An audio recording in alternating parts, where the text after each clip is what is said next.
Not yet. And we are live. Good morning, people. Or persons or things. Today, I'm trying to find a stream link so that I can post in the Discord to remind people that I have a Discord.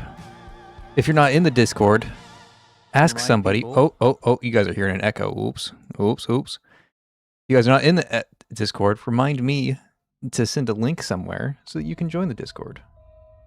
Because that link stays hidden until somebody asks. Because I'm archaic like that. Everyone live with... You won't believe this. Path to nowhere.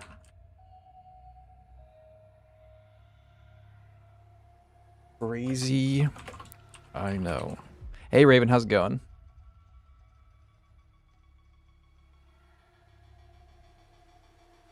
Oh, edit message. I didn't type the link. How can I tell everyone I'm live if I don't share the link?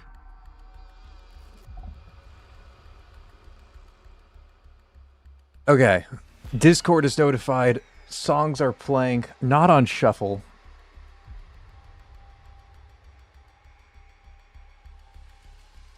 Songs are now on shuffle. We get to switch to Last Ride.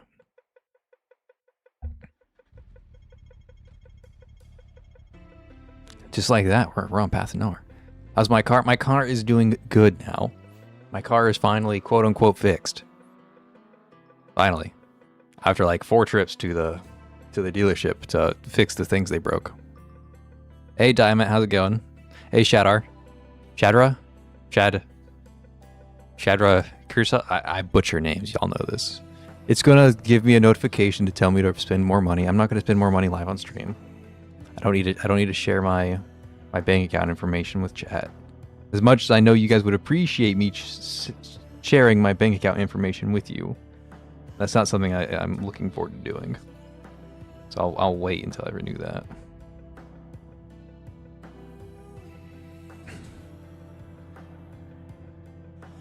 So today we are focusing on this character. And we're gonna actually clear out some of the new game modes that I've been ignoring. I am so far behind in the world of Path Nowhere right now. I did, you guys be proud of me. I did the peak path test. And you know what I cleared the peak path test with? Y'all won't believe it. I tried to do it with Clementine. It didn't work. Or I didn't know how to do it. But apparently, if you just throw Shattered Blade at the problem, it solves itself.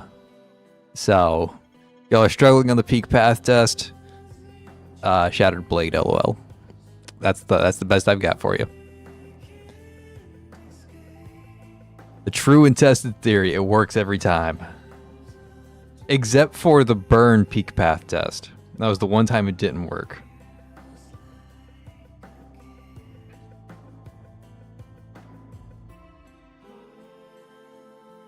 Now we're going to see if it works in this season of Dark Zone, because there's a new Dark Zone season that I have not played yet.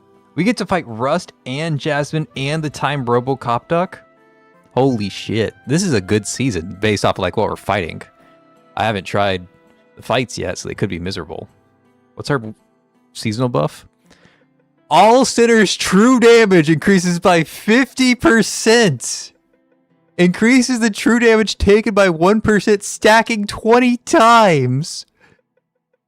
Okay, this is going to be the easiest Dark Zone season the world has ever seen. I didn't realize Shattered Blade was in need of 50% and another 20% more damage. What the fuck? Alright, I thought this was going to... The title... It's how many brain cells. I think it's going to be like a singular brain cell required. I'm going to skip this Yin Yang song. Oh yeah, we got a banger song now. True damage. I gotta move my microphone just a little bit. Hold on, give me. All right, I can now see my tablet with my microphone not obscuring my view. All right, reticle sinners. That's what we're talking about here. And then true damage. Anybody else better? Anybody else better? Okay, now you see, Infer is one of the best buffs in Dark Zone because it gives you not just the attack increase, but also physical and magical penetration. And that's what makes her so good, because you get to ignore the enemy's defense. You know what else ignores the enemy's defense? That's right, true damage. We're going for it. It's the true damage. What are your thoughts on Inner Titles? Seems like a rebranded Mania training. It is a rebranded Mania training. They talked about that in the dev blog like 3 months ago for us, because we get... They only do the dev blogs in CN. So in CN, they told the players, like, yeah, we're redoing Mania training. And that's what this is. I haven't played it yet.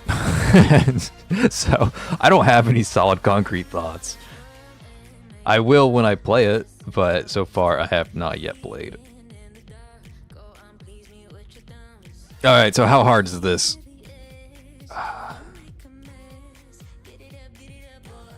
For everyone's knowledge, this is my short blade team. I have a short blade and a long blade. Long blade for not Dark Zone and short blade for Dark Zone. These are the crime brands I run. It does not matter what you run on Singlinde. It doesn't matter what you run on Shin. The other four do matter. So copy paste those crime brands, because those crime brands are important.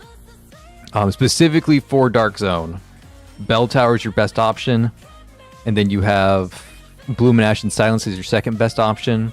Infer needs THC because energy concerns. And then Seto's best option is Heartache. Unless you need Seto to get the Shattered Blades for more core breaking, in which case you would put Bloom and Ash and Silence on Seto instead, and core break with Serpent. That will give you more Shattered Blades on Seto, so you can break more cores, but you want Serpent to break the last core because she'll have Heartache, and then Augustus will get fewer blades, so the fight has to end shorter. If all that makes sense. Alternatively, long blade, you know, just LOL damage, LOL. But we're going short blade. All right, what's the level 1 version of this fight have to do for us?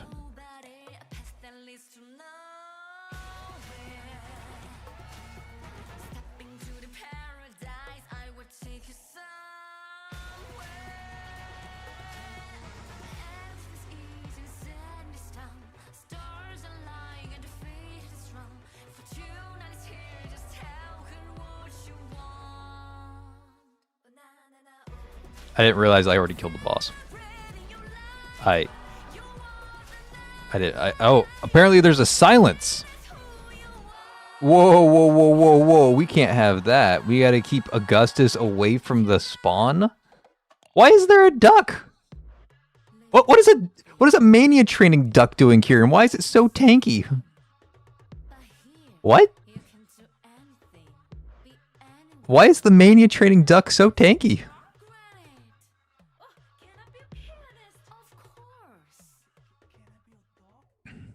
The Mania training duck was tankier than the boss. Okay, so I actually do have to pay attention to one of these enemies, because... Is it this one? Silences all enemies around in the 3x3 surrounding square. So I'm not allowed to spawn camp this guy. This guy has like a stay away from me zone. So if I put Augustus near a spawn, there's a chance that she could get silenced based on where they spawn at. So I'm going to hide back here with Augustus. Nope, that's in spawn range. Here, there is no spawn range here. Okay, I'm going to put Serpent over here. She might get silenced, but she'll be clearing the spawn. Okay, that's what we're going to run with.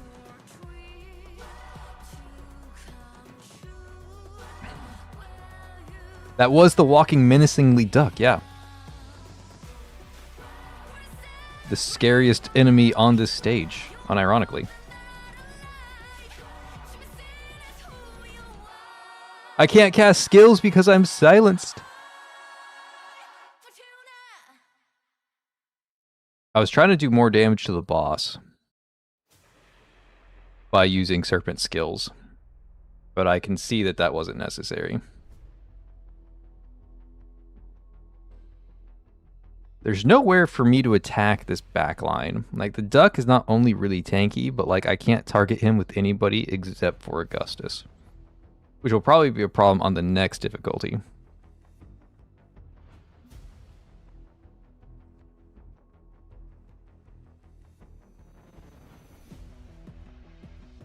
I put my ECB 1 square too far, and I didn't kill these waves that spawned. These should have instantly died, but I misplayed it. Back on the PTN, yes. Yes, we are back on PTN. I'm still going to be doing some Darktide stuff intermittently, but it'll be on Twitch. All the Darktide stuff will be on Twitch from now on. So, if you guys want the Darktide stuff, join me on Twitch. Same YouTube name. You guys can find me. It's the same profile icon. But I'll quarantine all the Darkest Tide stuff on Twitch. Screen froze. Okay, I'm glad it fixed itself. Yeah, I think it's my capture card. I think I've got a really cheap capture card, and it just kind of overheats. And by I think I have a cheap capture card, I mean I know I have a cheap capture card because the YouTube budget is not very big, and therefore you don't get very good equipment. I'm sorry. If YouTube paid me more, then maybe. Okay, so this is the difficulty that matters. So we'll see if we have to do anything at all, or if this just autoplays itself. I'm thinking it autoplays itself still.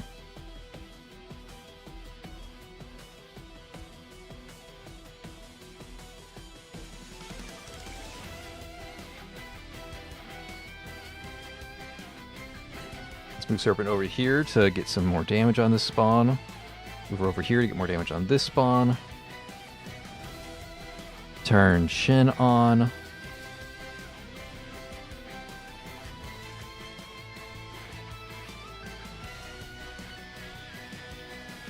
Rust is going crazy over there. I mean, Rust is already dead, though. He just doesn't know it. And there's no real, like, cores or anything for me to break. So Seto's kind of just sitting here as, like, a decorative piece. Like, I can increase the damage the duck takes. Seto's good for that. Is the stage already over? Or is there, like, more spawns after this? There were more spawns. Oh, including another duck. I mean, he revealed his cores, but do I care? I mean, the stage is over. Oh, he has an invulnerability stage.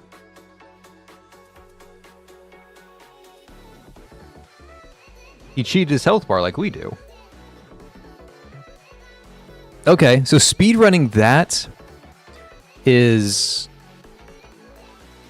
problematic because Rust revives himself. Which is neat. I think that's a really cool mechanic. But it does, like, lower BFL scores. This song is really annoying. I think the music is louder for me than it is for you guys. So if an annoying song comes on, it annoys me more than it does you guys. No, my PTN engineer is not being paid. Not by YouTube. YouTube pays me in pennies. Hold on, let me look. This one's cheating a little bit because it's a Darktide video, okay? So it's not real. But YouTube paid me a grand total of 5 cents for the last Darktide video. So that's the kind of YouTube cash we're raking in. Okay, I mean, smooth. We expect it to be smooth. It's a true damage season with the true damage team. I didn't know it was a true damage season until I got on stream. But if I hit anything less than 270k in my first attempt, I would be very shocked for a true damage season with the true damage team. So they extended a partnership, but I did not accept the partnership with Path to Nowhere.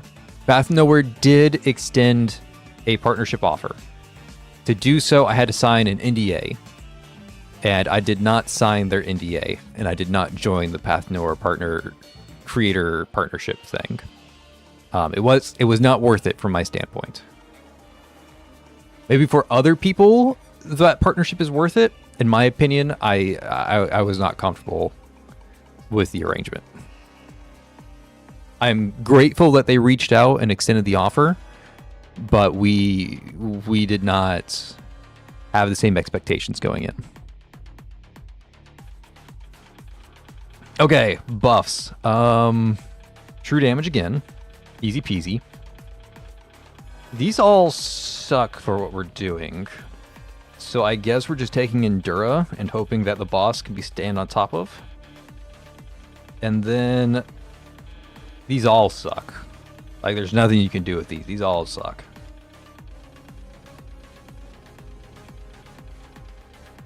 Like, these all suck. I guess skill damage for Serpent. That's the best we can do.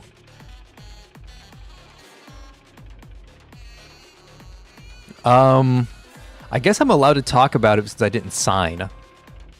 But I'm going to be respectful to Path Nowhere and not reveal too much, out of respect, even though I didn't sign the NDA. But they were going to supply me with a monthly supply of hypercubes. And then I had to agree to NDA penalties that I wasn't comfortable agreeing to. And that's as far as I'll go out of respect for Path to Nowhere. Again, I didn't sign anything, so I'm not under any like obligation to not share anything. But out of respect, that's as vague as I'll keep it.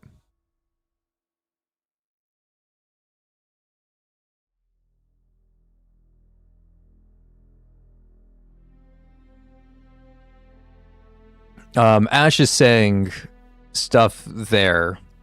I want to stay strongly opinionated, and I felt like that would have been restricted in some way, shape, or form. Oh, we can stay on top of the boss. Hell yeah, that's exactly what we wanted. Okay, this setup should work. I mean, it's Shattered Blade, and we're on the easiest difficulty, so let's speed run the easiest difficulty. The problem here on this particular stage are these two backward spawns. Those are very annoying spawns to get to. Serpent can reach this one from here, but nobody can reach this aside from Augustus. So do I just have Augustus target the back half of the map? But then Serpent can't target either of these two spawns. And this one's also difficult to reach. So there's no winning on this map. You can't hit all of the spawns. This is where Weak Spot was like at its peak. Because it didn't matter. Like when Weak Spot was king, there were spawns in every single corner of the map. And you couldn't touch the spawns. It was like this. Like in the back corner, your sinners can't turn around, right? They're blind. They're not owls. And that spawn was like cut off and you had no access to it. But it didn't matter because Weak Spot was the meta team anyways, so you just killed the entire map without looking. It was such like the prime of Weak Spot was so insane.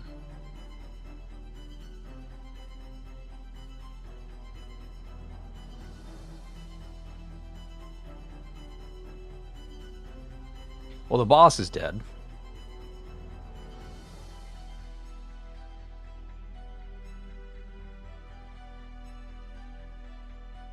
Whoa, that's a tanky guy. He lived a serpent spin? Holy. That's actually impressive. We got more ducks. Bro, what's all the ducks?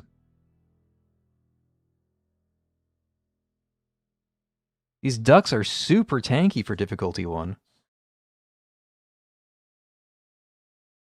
Like a duck living an Augustus ECB is wild.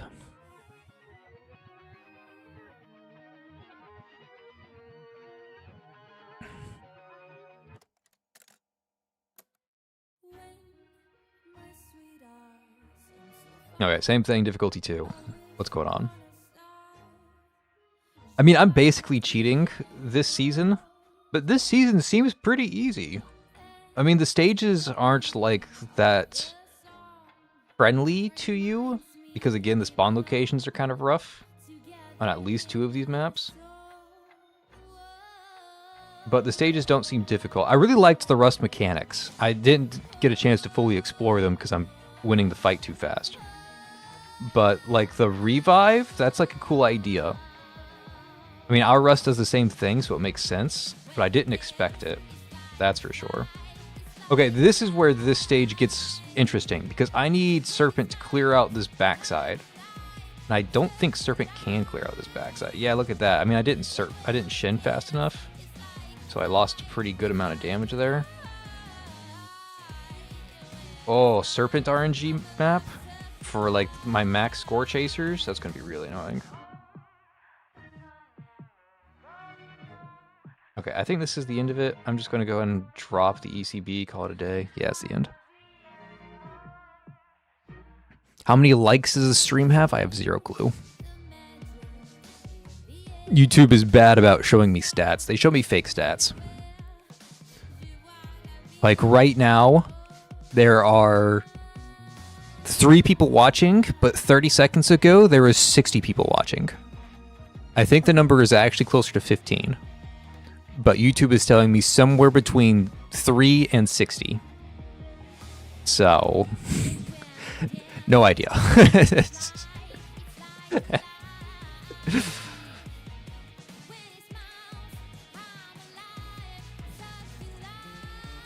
Okay, is this difficulty 3?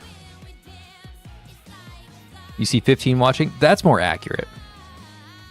You count as 50. That makes sense, Caesar. You've got that big presence. Okay, so it's 15 or 16, and Zeezer is the other 45. Got it.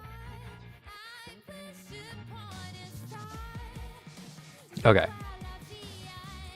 Difficulty 3, the one that actually matters.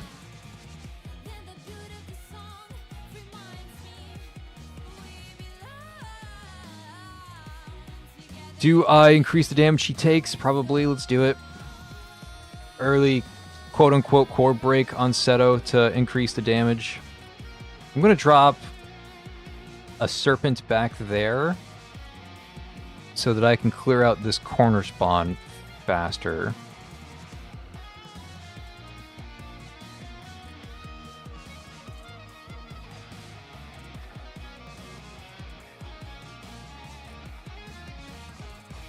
Wow, those guys are tanky. What the hell?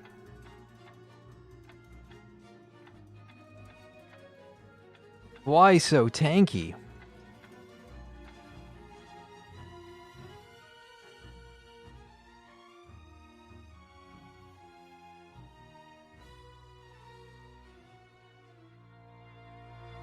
Okay, I should have used an in for ECB on that guy. I didn't realize he was going to live as long as he did.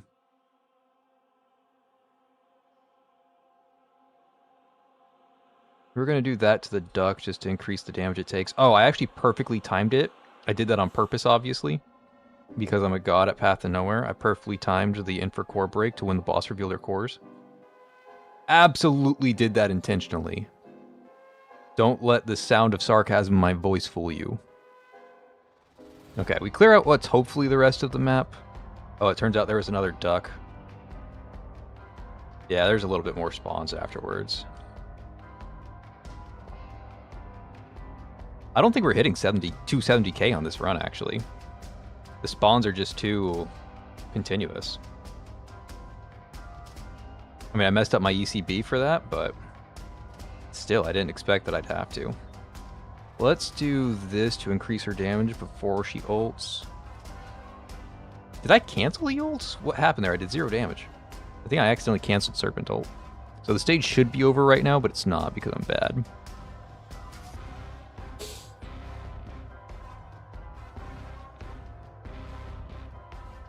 That was a really poor run. Really poor run. That could be 8 times better. Let's try to get that to 270k at least. Even though it's going to be RNG reliant because Serpent, lol.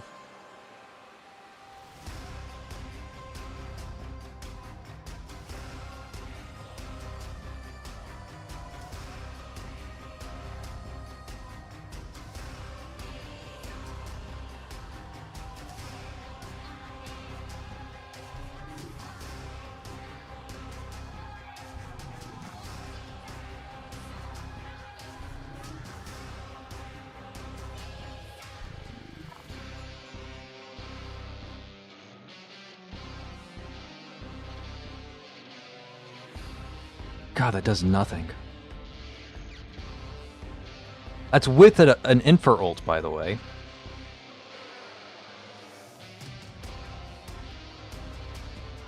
Oh, I dodged my own Empower. I'm too good at the game.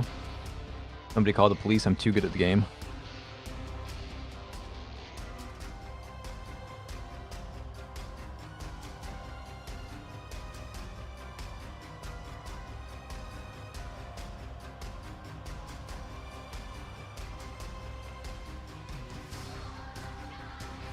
Reveal them cores.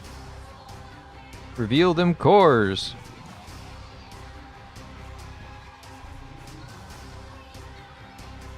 I tried to predict the cores. I was too early.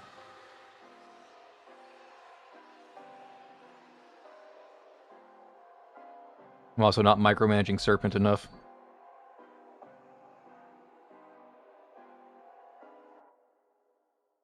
Look what happens when you don't micromanage your Serpent.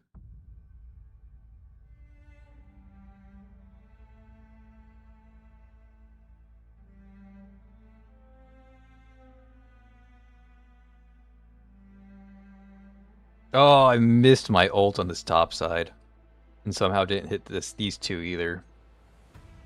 The timing on that is insane to hit both the back and the front. Oh, yeah, that's a rough... Speed running this stage is going to be rough. The stage itself is not bad, but speed running it's going to be rough. I mean, I'm sure... If you use Burn, it's fine, because Burn hits the entire map, and who cares? But, not gonna lie, speedrunning that's kind of rough. For Shattered Blade, at least. Just because the spawns are so awkward. I can definitely push it higher. 270k is going to be a bit of a challenge, though. Just because like there's going to be so much Serpent RNG involved. Okay, normal attack damage, unless there was something better. There was, Augustus. Reticles, sure. And true damage. Sure. Okay, this is Augustus buff. If we don't hit 270k on this, there's something like very troubling. What is this? What are these spawns? What are they doing? Like, what is this? Who designs this? Who makes a BFL stage and is like, you know what I want? I want an enemy that is impossible to reach by any center in the game. Like, what? Like, the only way to hit this spawn is with something like stupid like serpents. Wait, that's not even a spawn? Surely enemies spawn from there. But, okay, so there's 12 enemies and there's 3 elites. Okay. So, 3, 9, 14, and the boss is 15. There's nothing spawning from here, but it's a spawn emblem. Path to nowhere, please. Unless there is something spawning here, and I miscounted because the boss doesn't count, but the boss should count as one of the 15 enemies, and this is just a lying symbol. What? One way or the other, it's lying to me. It's either not a spawn, or it's spawning exactly one enemy.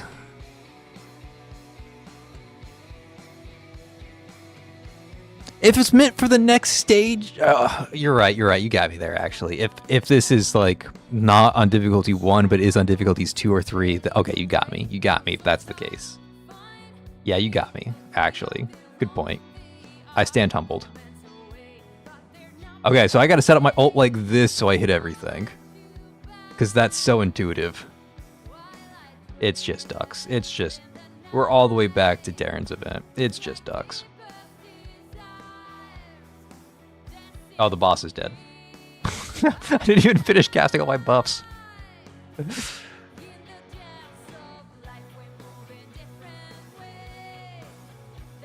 Alright, Duck, you gotta slowly walk into my range of effect. Oh, and the ducks teleport! Because what could be more fun than enemies teleporting even more RNG into your BFL stage? What could be even more fun than an enemy ending up all the way over here with no way for you to target it in the middle of your speed run? Your speed run is dictated completely by luck and nothing else. What could possibly be more fun? Okay, I gotta stop making fun of the stage. The stage is awful. This is an example of a terribly designed stage.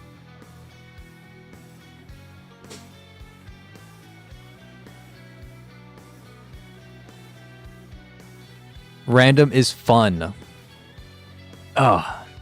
I mean, it can be. It can be. Randomness can be fun if it's done correctly. But the whole point of BFL is like playing it over and over again, refining your score and getting like that perfect run. Whether that perfect run is you finally hitting 240k for the first time, or that perfect run is you hitting 290k for the first time. That's where the fun in BFL comes from, is like speedrunning and refining your run, making those small optimizations with crime brands and energy distribution and all of that over and over and over again. Augustus is not fun to play in BFL. I'll say it, because Augustus, her targeting is RNG.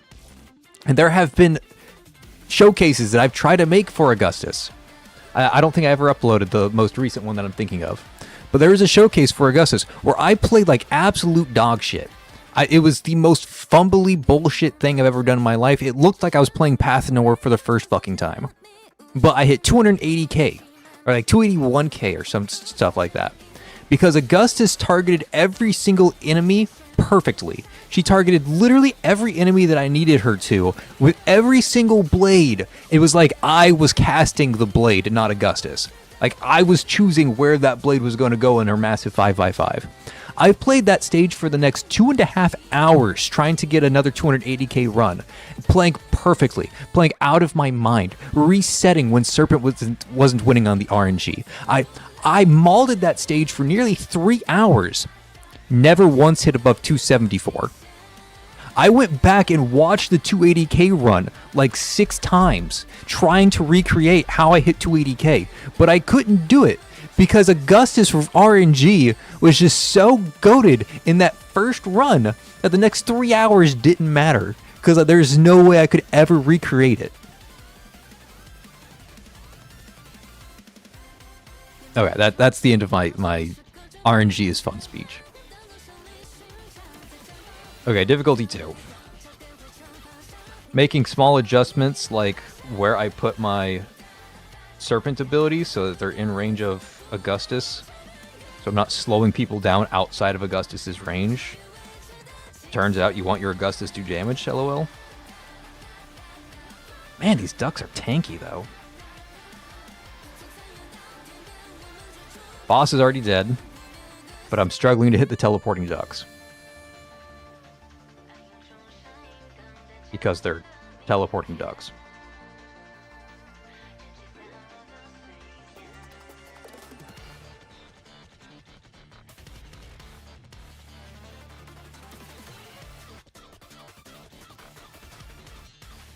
Alright, where's the super tanky duck? I'm waiting for it.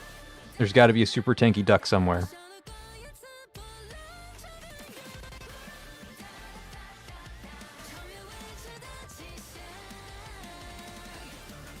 I use it in power for like 3 energy. For like 3 SP I've used that in power. There is no super tanky duck. Okay.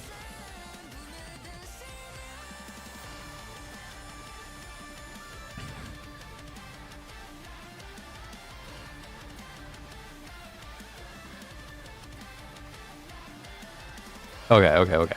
Last one. This is difficulty 3 now. This is the one that matters. And there are multiple ducks spawning from the node. Thank you, chat, for humbling me there. I thought I was going crazy, but it turns out Path of Nowhere had it all planned from the start. I was supposed to have faith, and I didn't have enough faith. Okay, let's try this. Gotta put my tryhard pants on. Gotta go fast.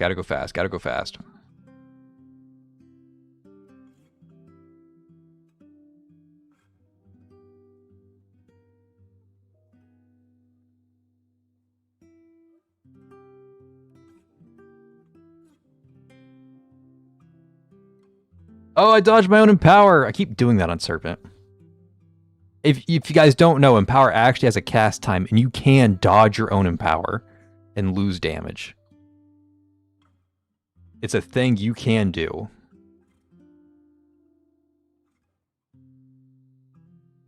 What are these RNG teleports, man? I never activated Singlende. I'm so bad at this game. Singlende's actually dying too. Kind of wild. All these ducks are attacking me from out of range. They're teleporting out of range.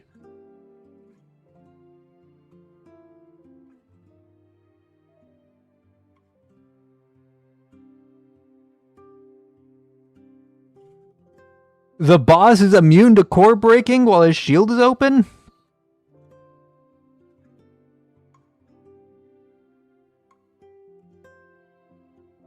What is this mechanic? Why does it exist?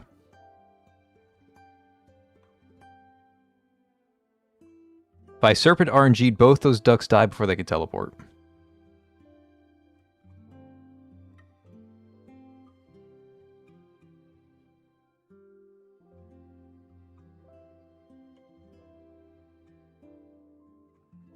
Okay, I don't know the mechanics of that stage, but I know that's a super annoying stage.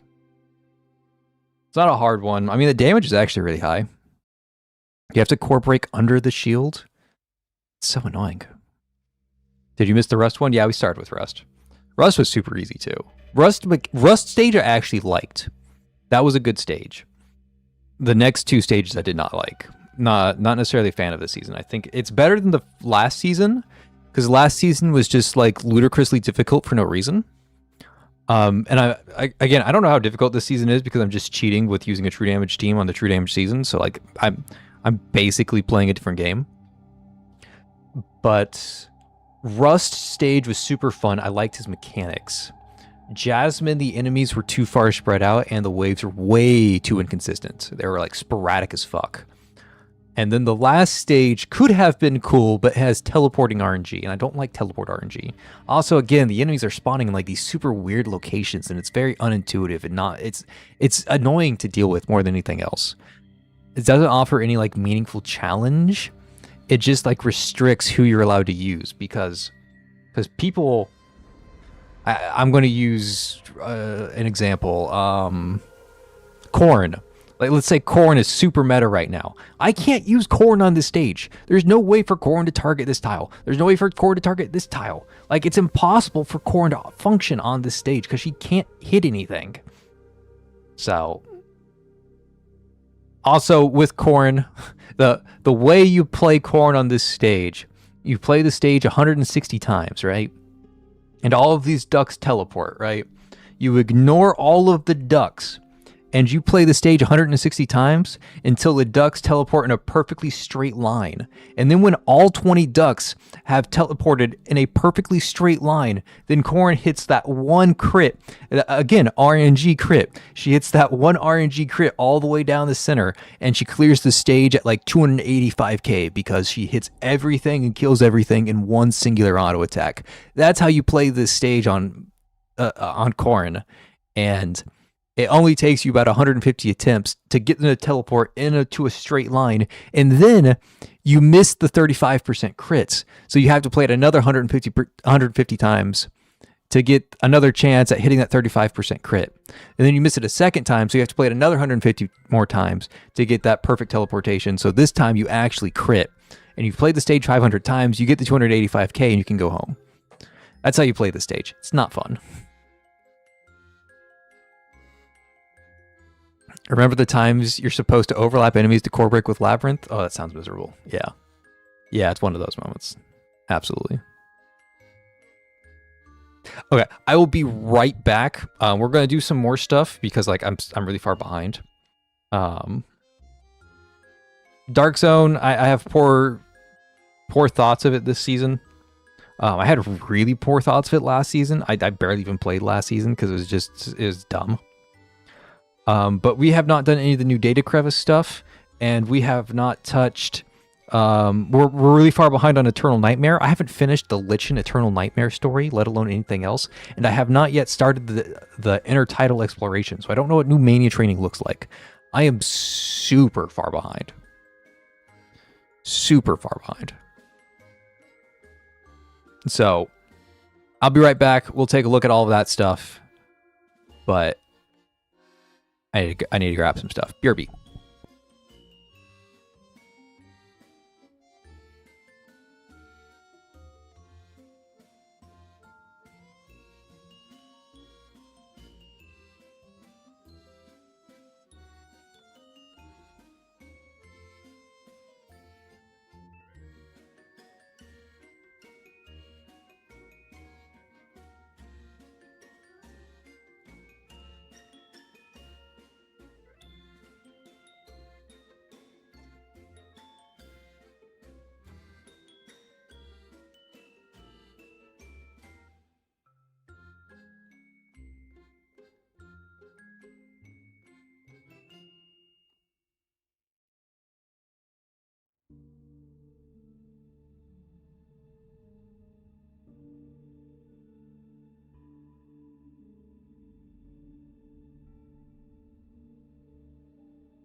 All right, I am back. Okay, so to answer the question for the title, how many brain cells does it take for Shattered Blade to beat these stages? It depends on what you're doing. If you're trying to like hit max score with Shattered Blade, you're going to need like 10 million brain cells, at least, just to keep track of all of the RNG, including Augustus's RNG that's built into her kit. And the Serpent Spin RNG and the enemy spawn RNG, the enemy teleport RNG, it's a lot to keep track of. If you're just trying to hit 270k and go home, you need about 2 brain cells. You need enough brain power to tell if Augustus ult is on or not. And if Augustus ult is on, then you've pretty much won the stage. So that's my thoughts on how many brain cells you need. Either 2 if you're trying to do the minimum, or like 10 million if you're hitting max score. So, yeah, that's my thought. Okay, so what do you guys want to see next? I have to do Jaded Crevice.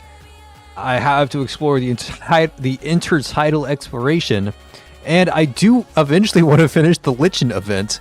And I do also... I want to start this event that I haven't started yet. That ends in 5 days. So I should do one of those things. As you can tell, I'm a little behind. Just a little behind. I say Data Crevice. Let's go lose our mind in Data Crevice.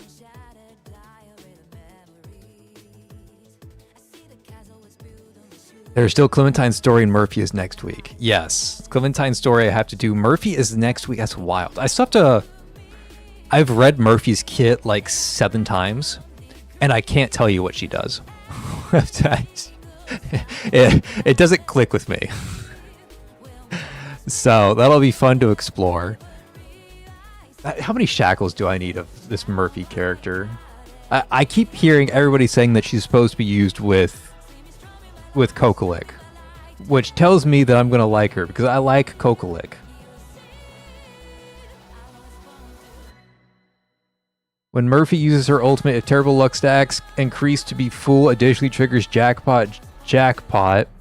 Murphy opens the Isekai portal, dealing 3 strikes of true damage to all enemies on the field. This damage is treated as normal attack damage. I can't tell if that's important or not. I have no idea if Murphy's S1 is important or not.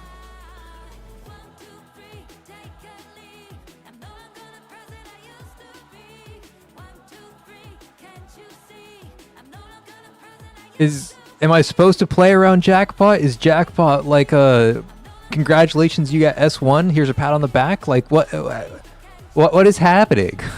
Why is there so much text? I'm so scared of this character.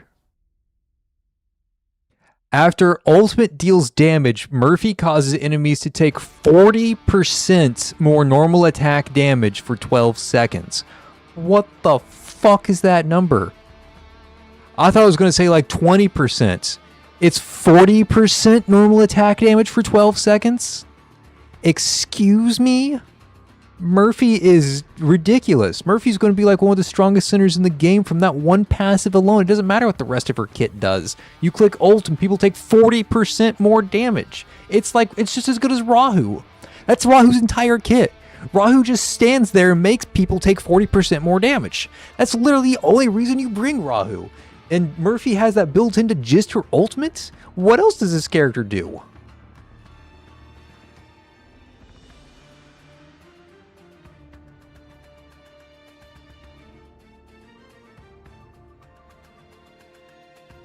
Okay, so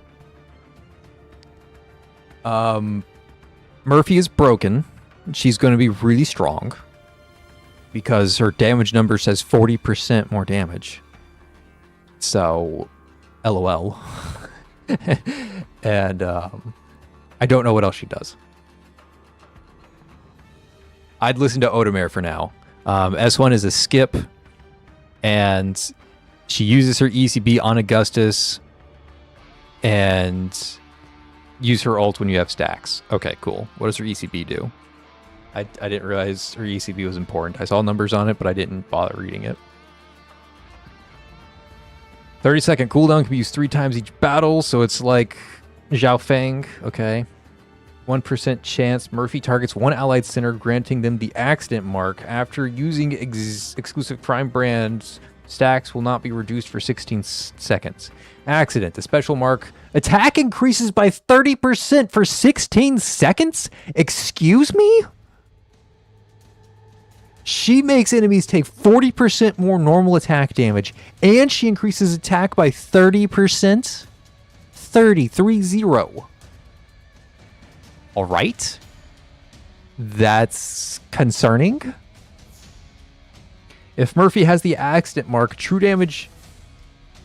Oh, if Murphy ECBs herself, her true damage increases by 50%. Okay.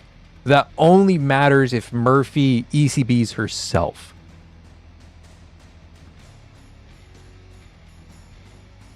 If other center has the accident mark while this... Wait, no. I'm misreading that terribly.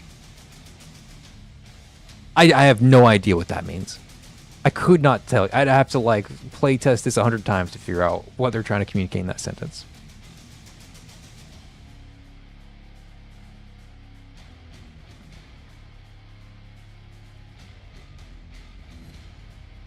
Okay, so she has... I have no idea if her kit's good or not, but her kit has big number. And those are like the biggest numbers I've read on a kit in a long time. So she's going to be good. You guys should pull for Murphy. Even if you don't have...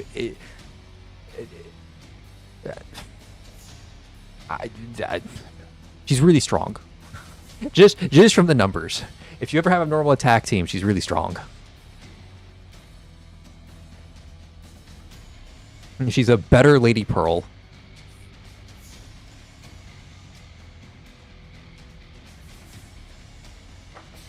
Lady Pearl is brought because she gives a 30% normal attack buff and because she has 50% attack speed on her ECB.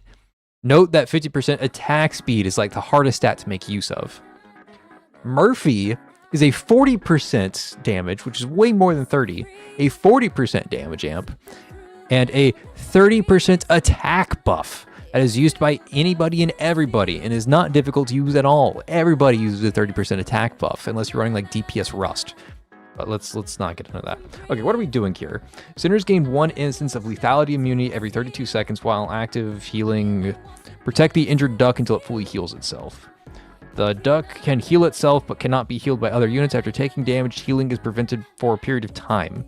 Enemies possess the following abilities respectively: inflict grounded to enemies and self-destruct when blocked, die after attacking once, and cannot be blocked but lose HP over time. It is recommended to deploy sinners with death immunity and or abilities that delay enemy advancement. Keep the duck alive for 150 seconds.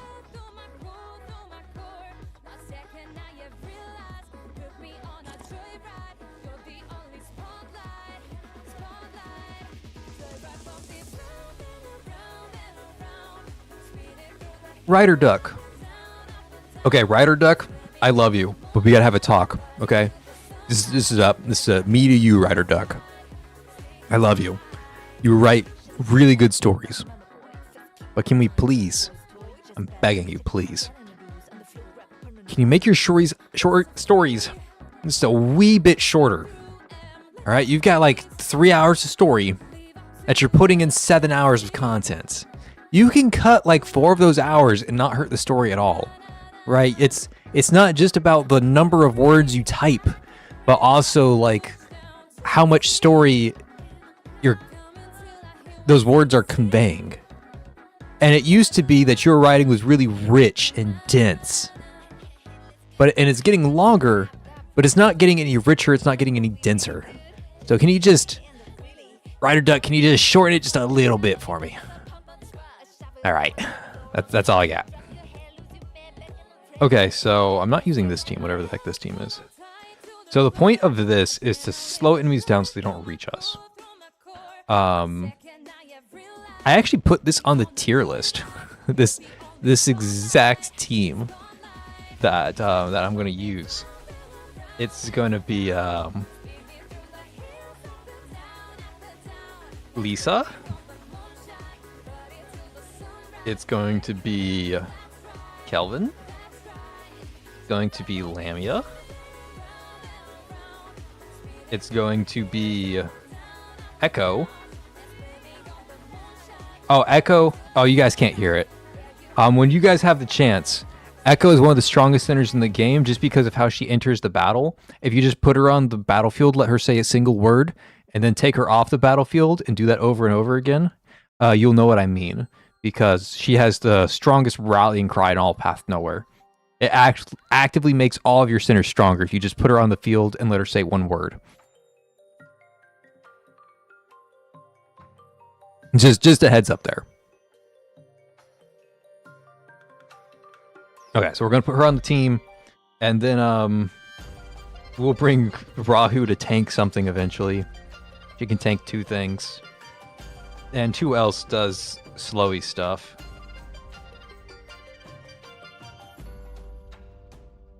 Yeah, they get a 50% damage bonus while she's saying that first word. And then Echo is useless again. Man, I didn't even recognize Flora. Her skin is crazy. Alright, who else has slow on their kit? I've grabbed all the ones I'm familiar with. I have no idea what you do. You're just a healer, right? Do traps like lock people down? Do they get stopped? Does this root? Stuns for 2 seconds. Good enough for me. Congratulations, Wolverine.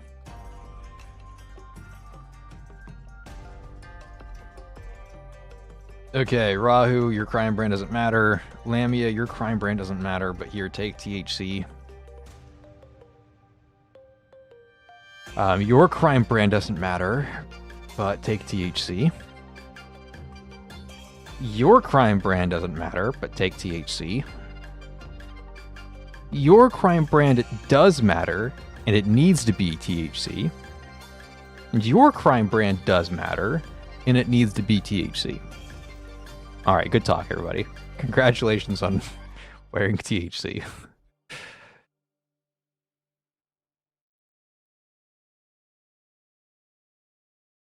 How much do you explode for? Nothing. Your tickle bots.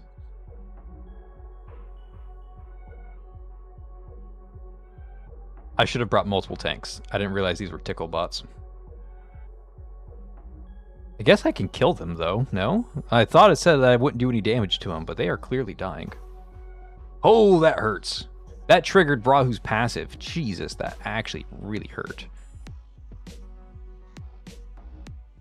Okay, so the mines are deadly. I'm going to trust that my passive lasts long enough. And it did. I didn't have to use it a second time. Okay, we're just going to tell these people to no.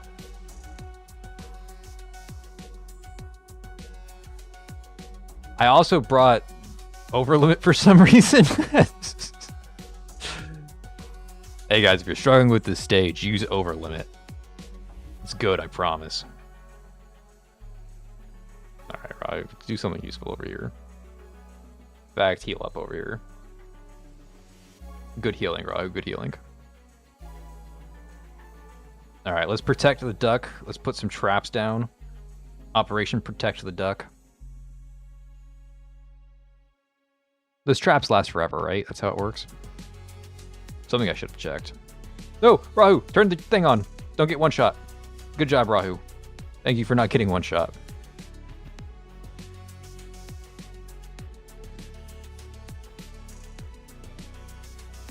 Rahu, get one shot. Your passive is still ongoing. So please use it.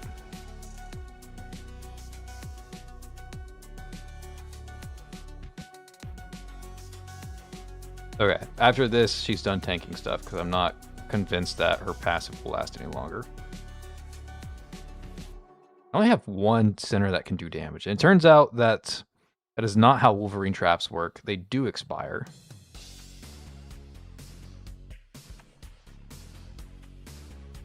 So that is good to know.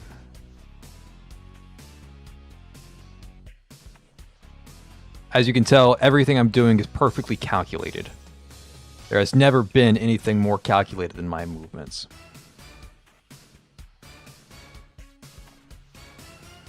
They're immune to root, apparently. I've tried rooting them like 3 different ways now. Alright, perfectly calculated. Why am I running Overlimit? Because I forgot to change it. But if you guys are struggling with that stage, the secret is to run Overlimit. There you go. Advice from yours truly.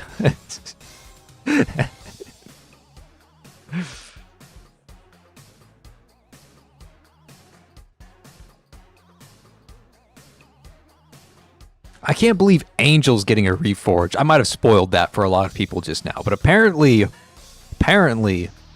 Angel's getting a reforge in 3 months. Like right before the anniversary, Angel gets a reforge. So that's super exciting. Super exciting. Overlimit does solve everything. Yes, I agree. What does this stage do? The ducks need to cross the road. Please escort them. Allied units with shield can withstand 1 impact from luxury sedan. Upon impact, the shield will be removed, and the luxury sedan will be destroyed. Special mechanics. Ducks and allies with units without shields will be mercilessly knocked away. Not run over, but knocked away by the luxury sedans. Level hint. It is recommended to deploy centers that frequently grant shields. You don't fucking say.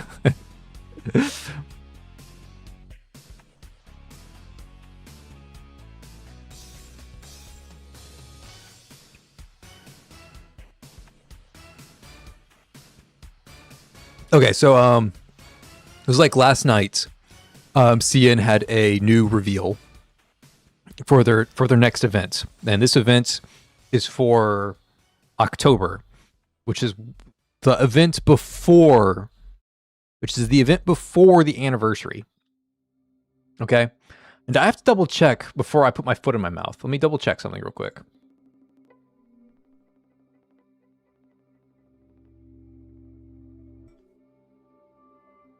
Yes. Okay. So I'm going to go ahead and move forward with it.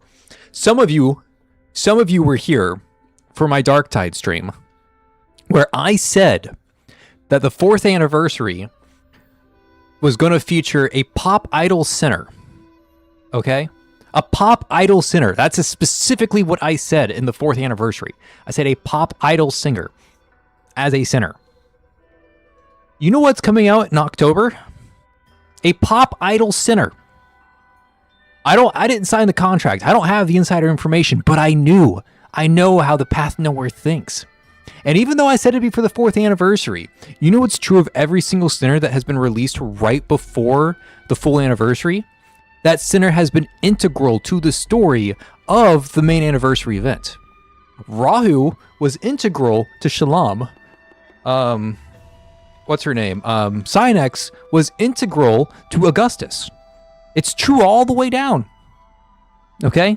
So now we have a pop idol center who's integral to the story of the actual anniversary. I called it. That's all I'm saying. And I also wish listed Angel on my list of sinners to be reforged during the anniversary. And we didn't get her during the anniversary. We got her 1 month early. 1 month early for that Angel reforge. That's what I'm fucking talking about. Though honestly, the early reforge does scare me, because usually they release the reforges in like packs. Like these 3 or these 4 sinners are being reforged at the same time.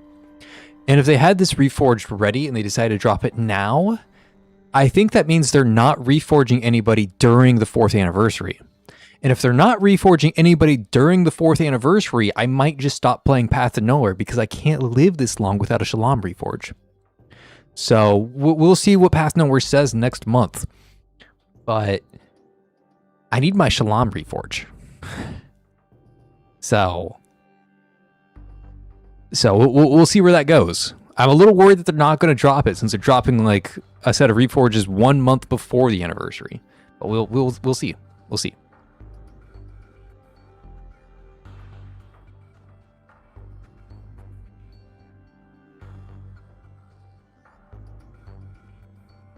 I'm hoping the 4th anniversary is a fucking banger. I mean, it's not that I'm not happy. I'm a little bored with the current state of Path Nowhere right now. They're trying a lot of things, which I respect. I respect the hell out of it.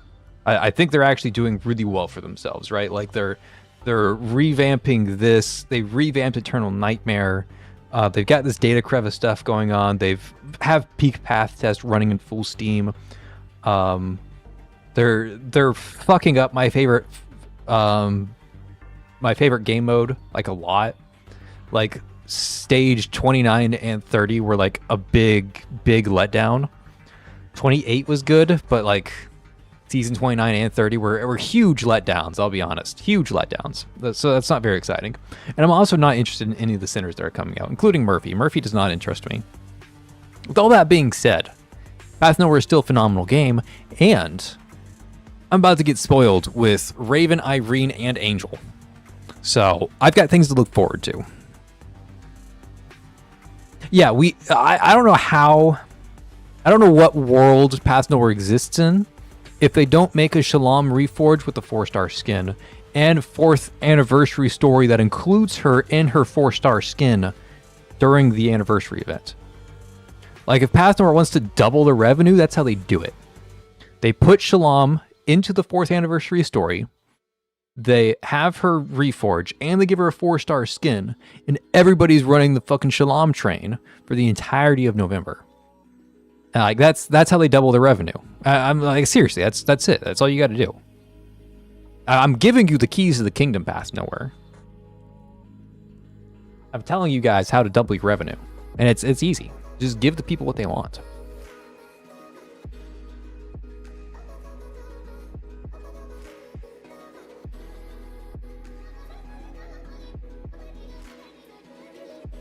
Okay, anyways, we're going back to Dead Crevice, stage 2, and we need shields.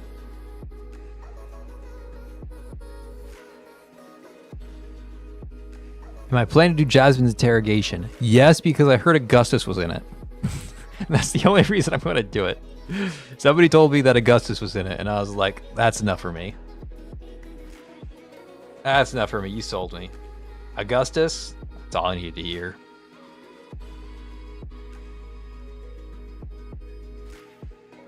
Who is this? Dove? Dove, I do not recognize your skin at all. I don't even remember getting that skin, but apparently I have it. If you guys didn't know, the best shielder in the game is LL because she gives other people more energy to use their shields. That's an actual true statement. Who do they even recommend for this? Because they always recommend people.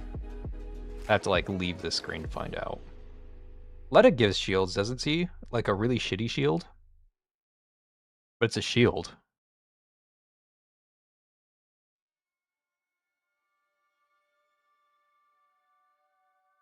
Where is it? Yep, a shield every second equal to 18% of Letta's attack. Yeah, that's what we're talking about. Letta gives a shield. Look at assists for Rex. Oh, they recommended Dove. Dove. Oh, this is nice. I like this. This is a really cool system, actually. Props to Path Nowhere for this. For giving you the recommended centers. So that new players can still play around with these mechanics, even if they don't have the centers yet. So that's really cool on them. I think Letta is gonna be enough, honestly. And doesn't she start with like full SP, so I don't even need to worry about anybody else? Oh, she does not start with full SP. I have to use her ECB for that. Demon! Has it been a second yet? Can I get hit by a car yet? I think it's been a second. Oh, the duck got hit. I didn't even see the duck. I'm still running over limit. Thank you. Fixed.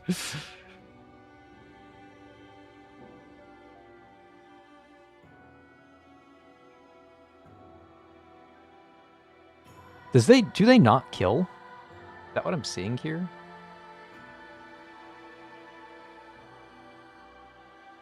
Okay. I thought I could block the sedans. Can I not block the big sedans? Or do they take a certain number of shield? Like, what's happening here? Because I had shield for that.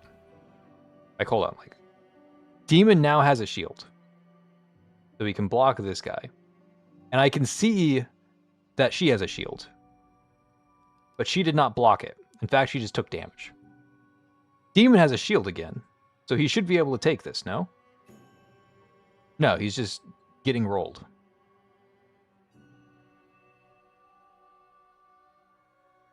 So I can't block these, like, darkened ones? Those are just, like, freebies for the enemy? Okay, so don't try to block the Mania one. Just block the regular ones. The purple one is special and does not kill ducks. Why even have it?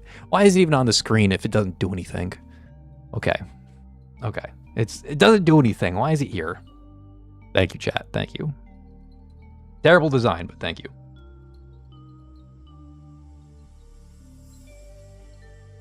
Okay, she goes here. Moore comes over here to get a shield. Letta's just handing out shields for breakfast. Now these two swap so I can give shields to somebody else.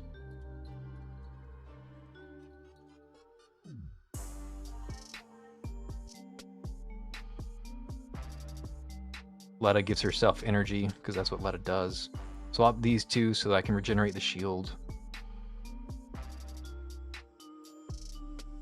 Letta gives herself energy, because that's what she does. This is literally just the Letta check. I don't know why they recommend anybody who's not Letta. Here, Letta, take more energy.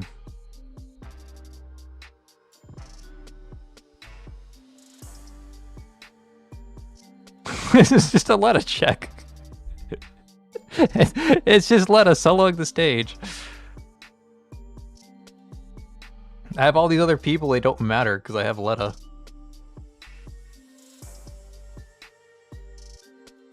Letta, you're running out of SP. Keep that SP up, girl. You're the only one playing this video game right now.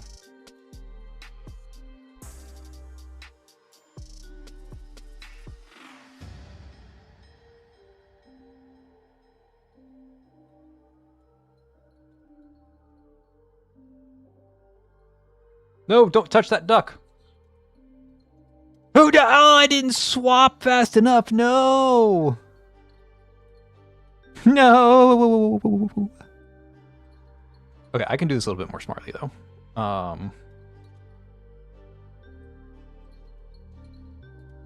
Can I?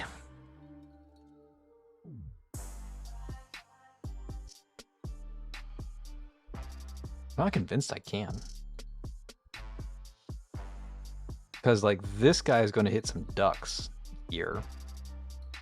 I would just have to go out of my way to block those ducks specifically.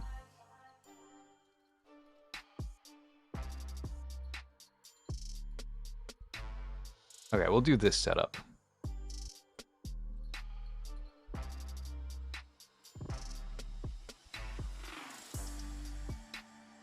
Wait for that one. Maximize the SP. Okay, SP maximized.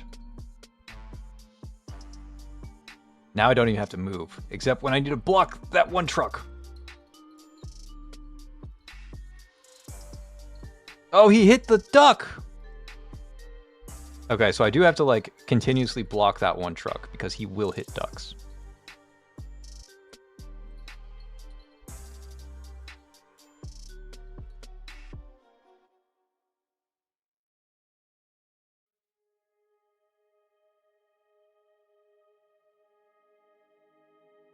Yep, it's a Letta check. It's just that easy, boys. That being said, my Letta's running out of SP, even though she wasn't running out of SP last time. She is this time.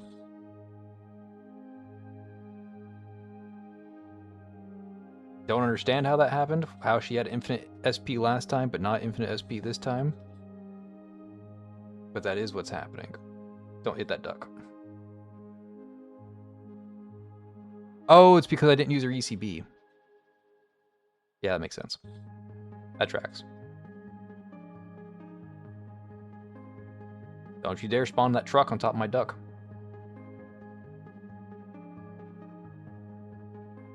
I forgot to give her shield. Okay, gotta use my SP. Gotta use my ECBs. Don't hit my duck. Don't hit my duck.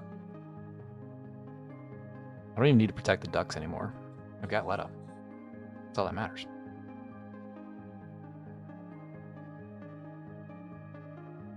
All that matters. You just have Letta. Screen froze again. Oh, you guys didn't see how overpowered Letta was.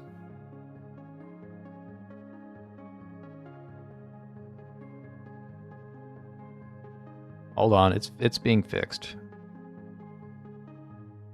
No, it's not. It's hold on.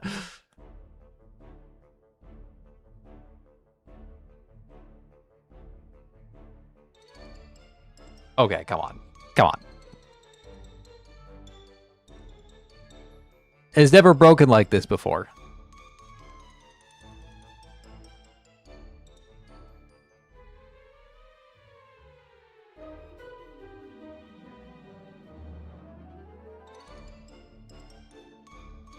There we go. Okay, it fixed.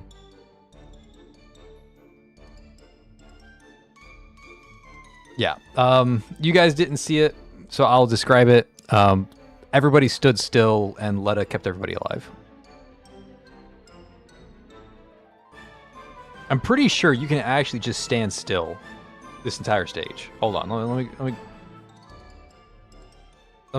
me try this. I'm gonna try just standing still the entire stage and see if it works. And I'm only going to use Letta and LL, and I'll also use Rust. I'm just going to use Letta. Letta's the only one doing anything. Who has crime brands? Hold on. Who has crime brands? Letta, get your filthy, cheating crime brands out of here. Okay. Nobody has crime brands.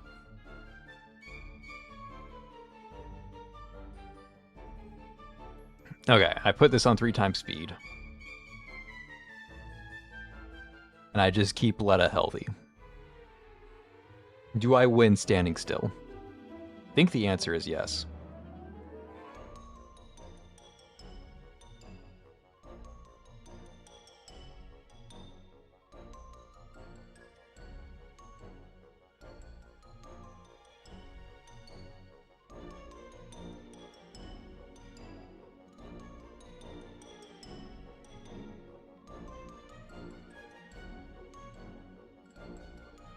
Riveting gameplay.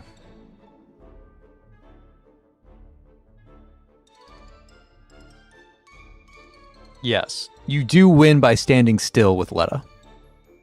So if you guys want to know how to beat that game mode, bring Letta with no crime brands and stand still. It works.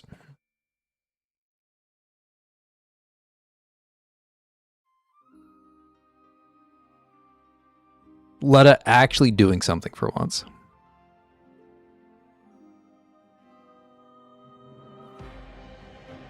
Also, for some levels, I'd rec just doing level once for the buff and then 3-star it later. Yeah, that makes sense. I'm a masochist and I do it without buffs though, so.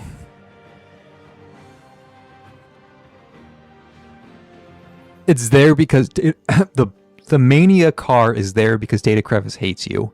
Thank you for the reminder. We all need to be reminded that Data Crevice hates you.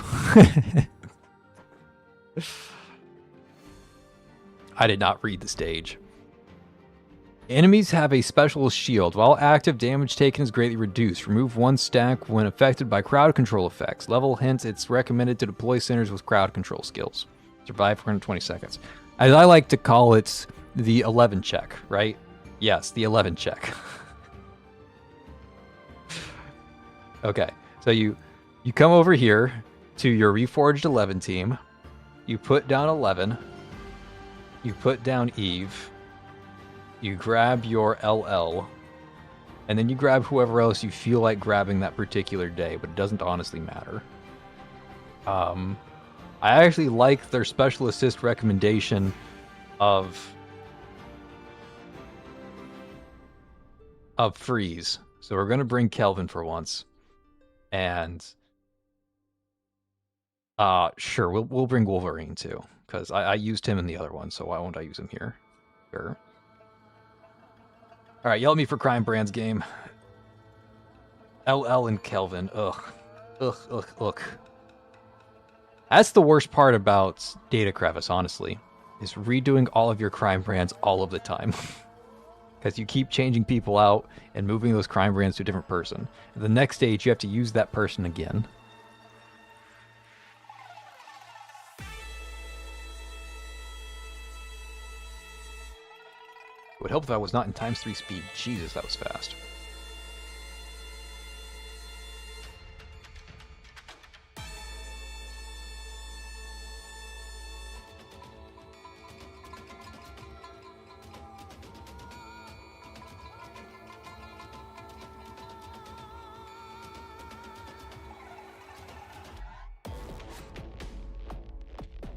All right, Kelvin, do your thing. Oh, Kelvin only does it when they're fully frozen? That's kind of trash.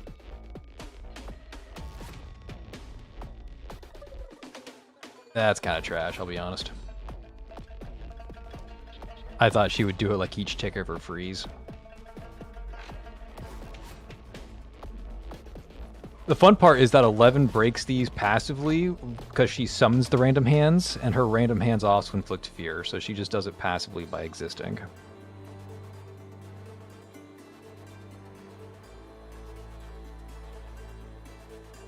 Like I said, it's really just the Reforge 11 check. Do you have her or not? And this guy doesn't even have shields. He's just kind of vibing. That guy was just vibing. I don't know what he was doing. What is my goal here? Oh, keep sinners near chief. I was wondering why the stage is blue.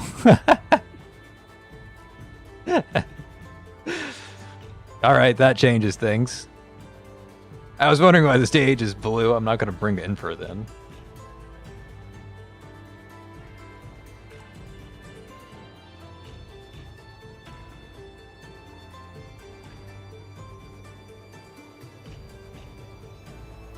You know what?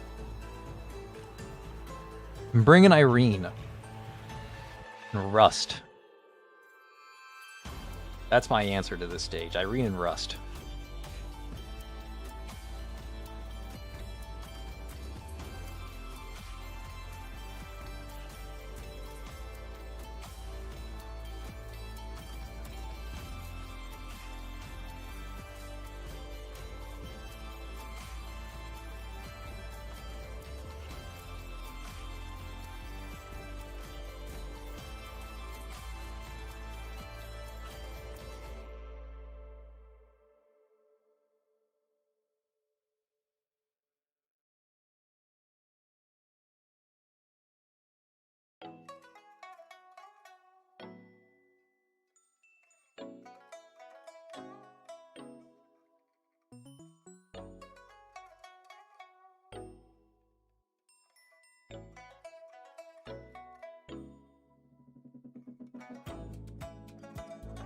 Okay, going smooth, going smooth.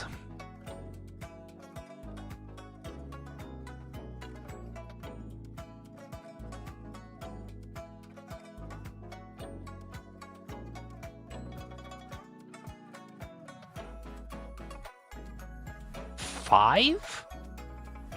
So many.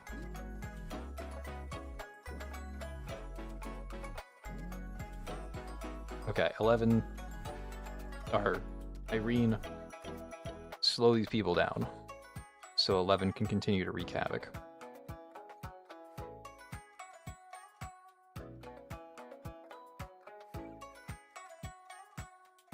These people have so many shields.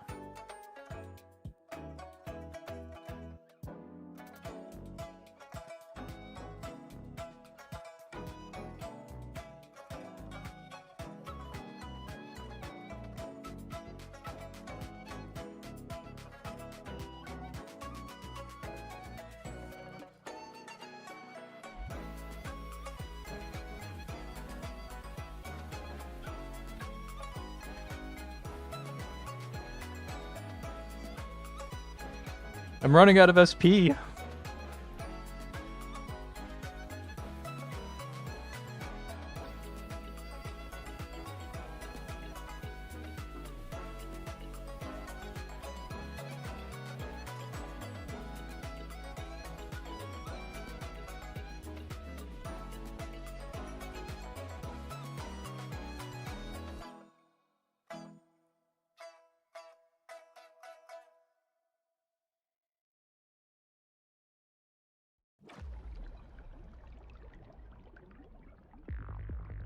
Okay, easy peasy. F. I F'd. Man, does my screen keep freezing? Rough. Yeah, I don't know what to do about that. Hardware issue that I can't fix here on the fly, unfortunately. But oh well, it's a straightforward stage, just 11 LOL.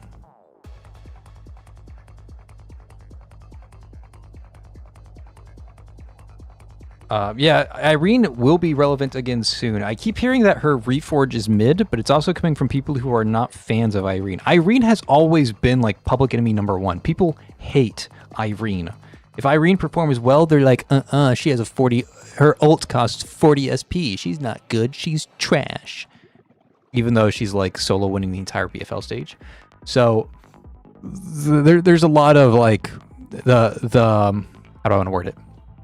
The whales of Paths Nowhere who min-max everything and think anything shy of 290k is a bad score in BFL, they hate Irene. So I don't fully believe when people say that she's mediocre.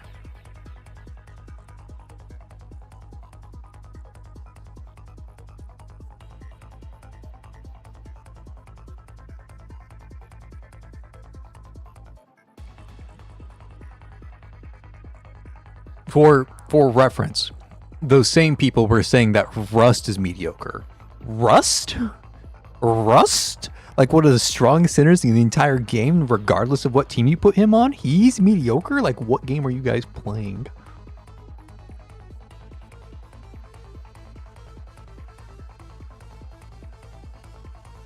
Okay. The ducks will collect a portion of the energy consumed by centers. Please help the ducks defeat the enemy boss. Enemies only take damage from ducks. It is recommended to deploy centers that increase energy recovery efficiency or restore energy, or centers that consume more energy or consume energy faster. So it's Ji Xuan. This is Ji Xuan the stage.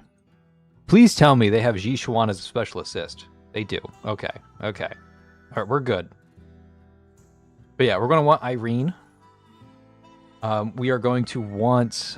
You guys aren't going to believe this. We're going to bring Oak Caskets. Oak Casket best in slot, believe it or not.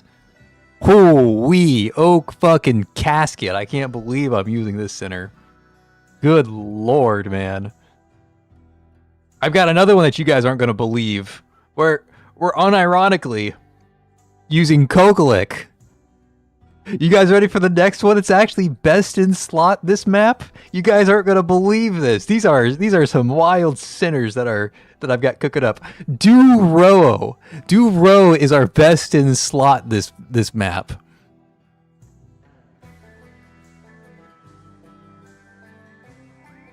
All right, what else did the best in slot say? LL? Yeah, LL makes sense. Yeah, we'll bring LL.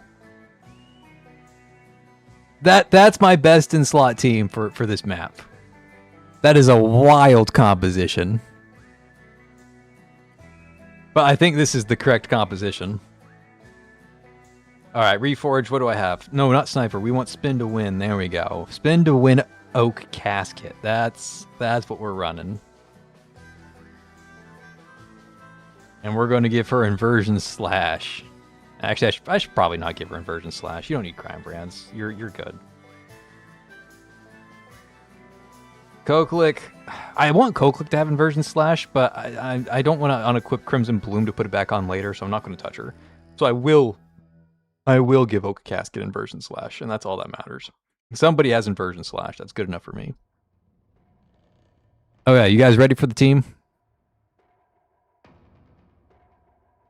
Jelena can spam her ults infinitely with the raindrop on the duck. Not a bad idea. Use LL on the duck and Jelena. Jelena can spam her ult infinitely here. Irene carried me through most of the story. Irene hate is unforgivable. Their Augustus mains only care about Shattered Blade. They don't like Shattered Blade that much either, because as good as Augustus is, she's not that good at speedrunning, which is what they care about, because they're doing like the frame perfect BFL clears. And as good as Augustus is, she doesn't do that frame perfect clear stuff.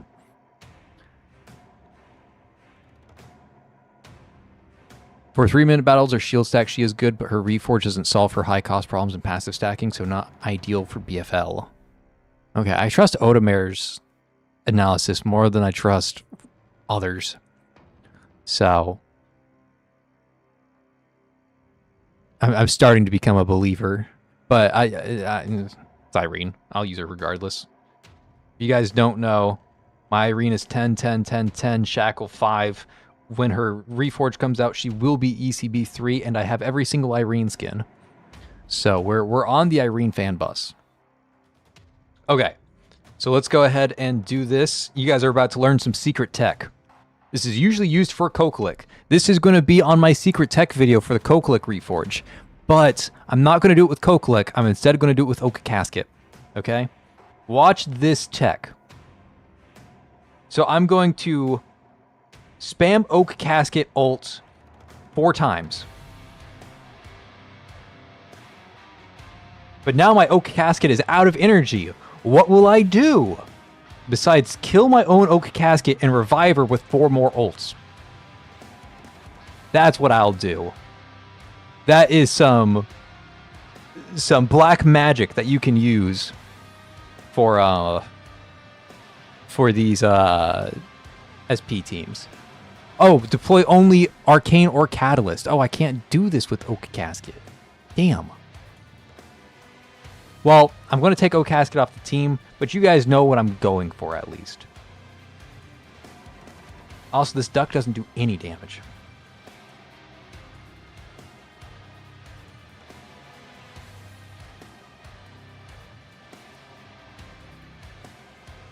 I thought the duck got SP whenever I cast something. I casted like 200 energy worth of spells there. That wasn't enough? What do you mean? Did I read the stage wrong?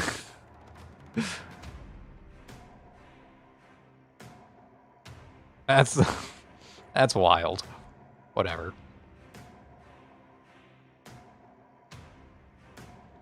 Okay, so we do the same thing, but this time we do it with Kokolik. Kokolik 1, 2, kill Kokolik, revive Kokolik 3, 4. And that's how you get 4 flowers out at the start of the map, so you can instantly click your ECB. That's how you play Kokolik with dual row. Kokolik dual row, and you can put flowers on all 4 other members at the start of the fight, and immediately use Kokolik ECB. So if you have like Lady Pearl, Murphy, I don't know, Summer, and Priscilla, you can get 4 flower marks on them in the first second of the stage and immediately click your Kokolik ECB and shred the map. You can do that.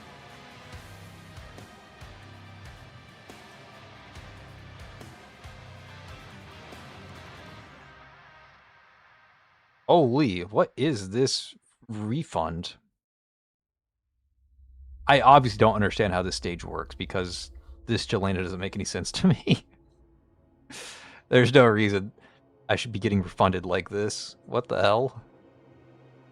Does it get refunded if I use it specifically on the duck? Here, duck, take a... Can I give... Oh, I can give SP directly to the duck, too. Wow, this is not the way I read this stage. What the hell? My duck! No! How did my duck die? Okay, I don't understand this stage. What is happening?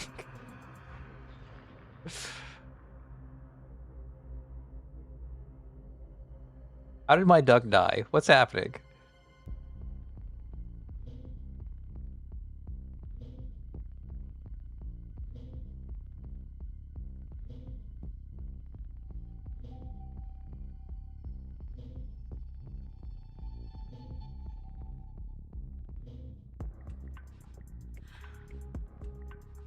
I'm just clicking buttons right now.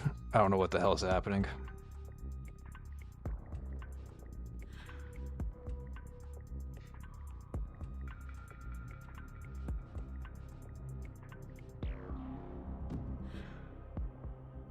Sometimes LL gets refunded and sometimes she doesn't. I don't understand. I'm tired of pretending like I do. Also, the duck is dying.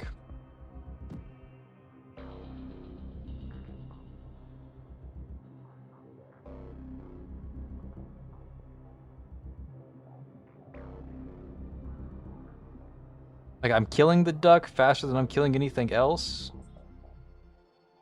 Can I heal the duck? Yes, I can heal the duck.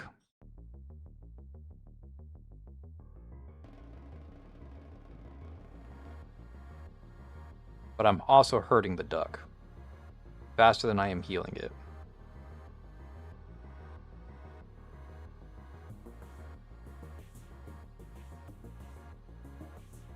Okay, I think it dying was a fluke. Because it did die that one time. Oh, nope, it got shot. Can I move the duck? Can the duck dodge? Yeah. Okay, no, not her. We'll bring Ariel. Oh, I deleted Ishuan on accident.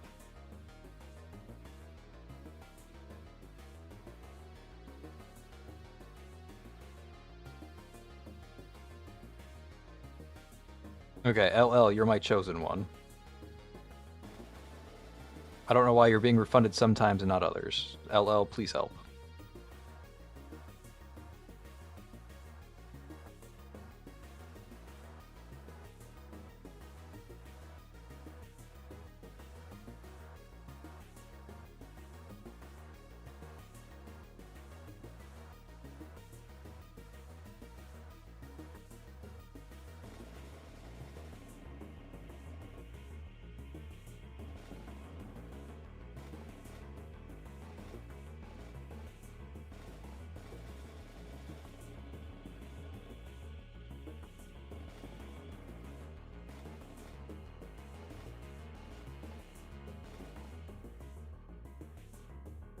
Oh man, my brain is starting to see the pattern here. The Ji Xuan works on the duck. I didn't expect that. But now that I've seen it, I can't unsee it. Okay, this stage is hurting my head. Because I don't understand. They don't make the mechanics of this very clear. Like, in the slightest. Okay, let's try Jelena again. This time the duck won't die, we believe, we trust. The game wants me to use these two. I have no idea why they want me to use these two. I'm not going to. I think what I have is better, but I also don't understand how the mechanics work. And we are going to slow the fuck down, and we're going to do this the nerdy brain way to do it.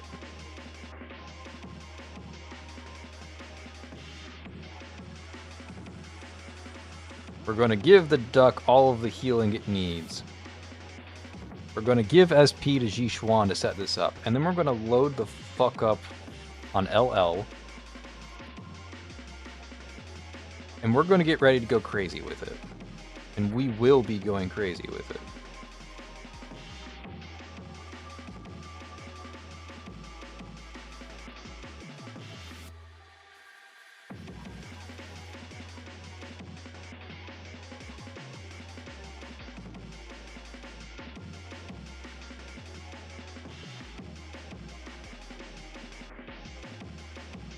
Wasted my SP a little prematurely here, but that's fine.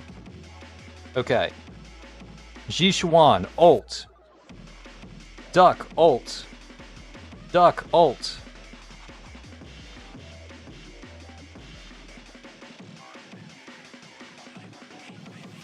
Again, not how I thought it would work.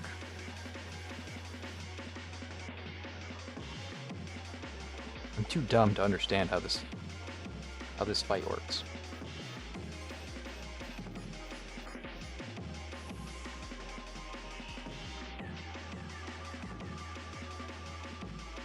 The duck's also not doing any damage.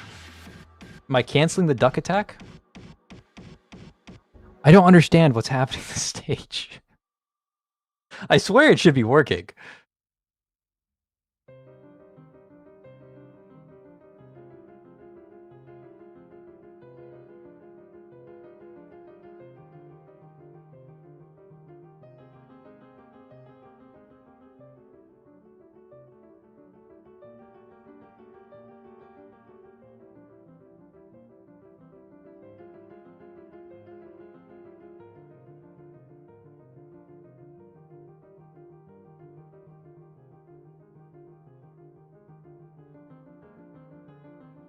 Okay, so the duck is going to use his ult for the first time. I want to make sure that Ji Xuan is available so the duck gets a refund on the ultimate. Let's wait for Ji Xuan. Okay, and that gives us a basically free duck cast. The duck does damage, or at least should do damage. Then I can heal said duck so that it does more damage. And now I have LL to hand out. Now I give my SP back to Ji Xuan so she can do this again.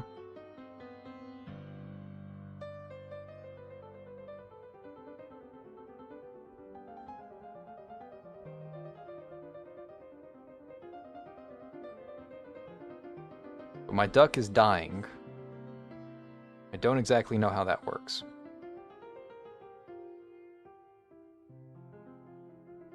Especially when my duck doesn't do any damage.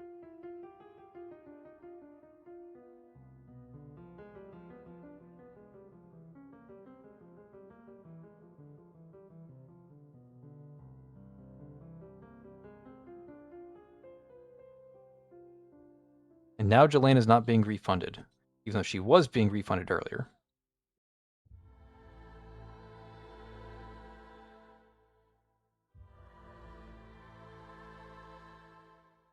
Is the time robot healing?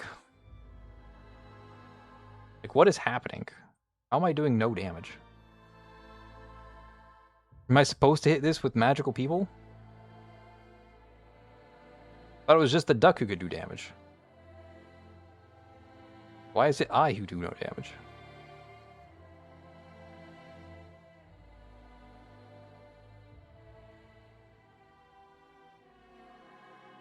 Like, how many duck ults do I need to kill this thing? I feel like I've used enough. But maybe I'm crazy for thinking that this is enough energy to spam when I'm just spamming Jelena on cooldown. And my duck is dying. What am I doing wrong?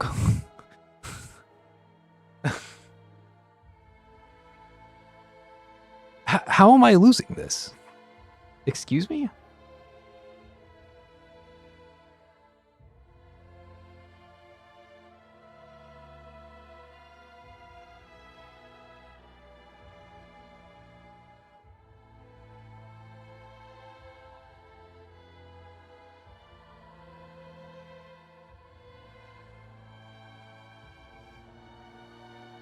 Collect a portion of the energy consumed by centers.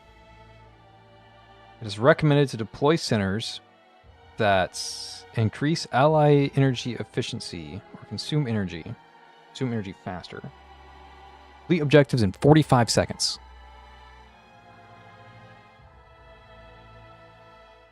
But Jelena is just spamming out energy. So should I be using it on somebody else? Is that the problem? Like I should be like using Jelena on like LL or some shit so that the duck doesn't die? Or probably Kokalik, because Kokalik... No, Kokalik's not healing herself. Kokalik will be healed by Duoro though, but I can just put Duoro over here to heal LL. Let's try this and see if spamming it on LL is any better. Okay, so now the duck starts with full energy. The duck did not start with full energy the other times. Unless I'm crazy and the duck has always started with full energy. That doesn't make any sense either, because... What the fuck is happening? How does Ji Xuan have full energy right now? Can somebody explain the stage to me? Because I feel like I'm playing RNG Simulator and the rules change every time I click play. What? What is happening? Go back in the stream. Ji Xuan has never started with full SP until this clear. And now Ji Xuan starts full SP, and so does Irene, and so does the duck. What? What? Am I fucking crazy? Okay, I guess. Sure, whatever. Everybody has full SP this time for some reason. Don't ask me how. They just do. LOL.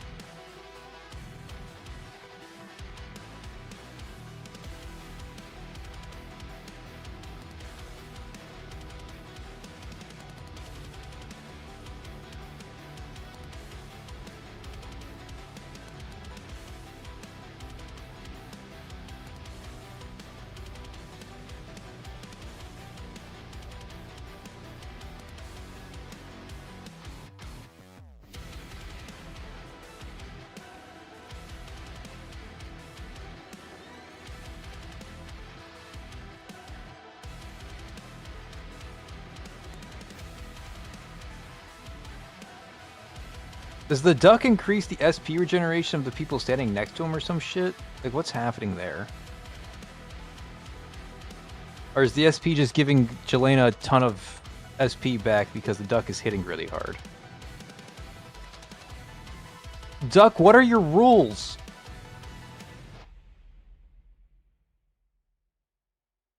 Duck, please tell me your infinite wisdom and what rules you're setting here, because I don't understand them. Your rules don't make any sense. I'm doing the same thing I did last time, but somehow this time is going better than the other times in which I was doing the same exact thing. Should I be buffing the duck? Does the duck do more damage if I give it a Shin ult? Is that what happens? Should I be playing Infer right now and increase the duck's damage by 40%? Is that how I play this stage? How did I get full SP? Everybody got full SP off of nothing. I didn't do anything, but everybody got full SP. What the fuck happened that stage? What? What? I was mid-playing the stage. Everybody's SP just goes to max for no fucking reason at all.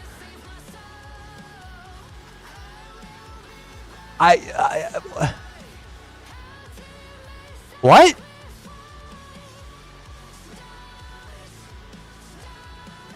Excuse me? There's a thing that gives energy? Since when? It didn't happen any other times I played the stage.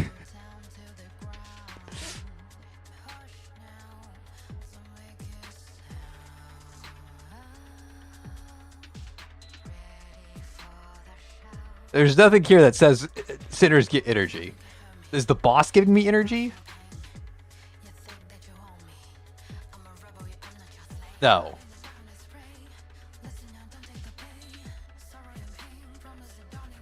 Data Crevice season is going really well until whatever the fuck this stage is that doesn't make any sense because the rules change every time I hit play. We beat it because the rules changed in our favor, but I don't understand what the fuck happened. I don't understand anything about that stage. It makes zero sense to me, up and down. So I want the first two buffs.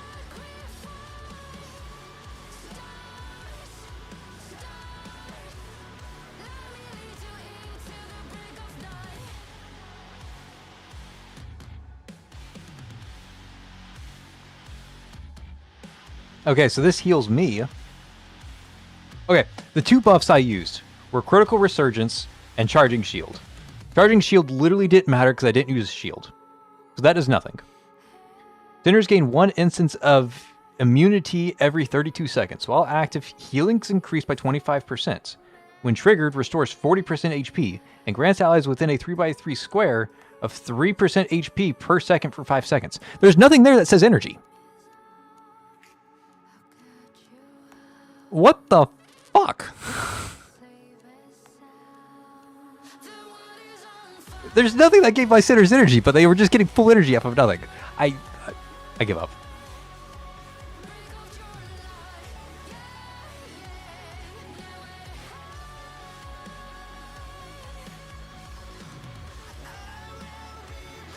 Okay.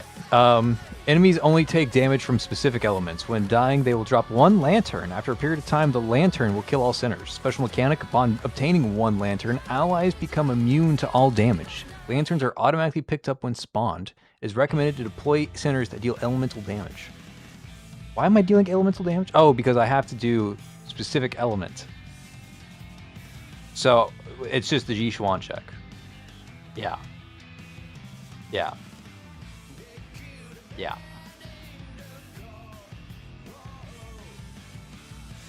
This is the Avatar stage.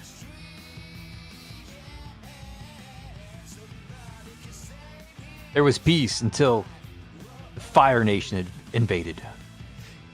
And it starts with like one's Earth. Earth. There's no water. There's no water. It's just straight to airbending. So I'm going to say water.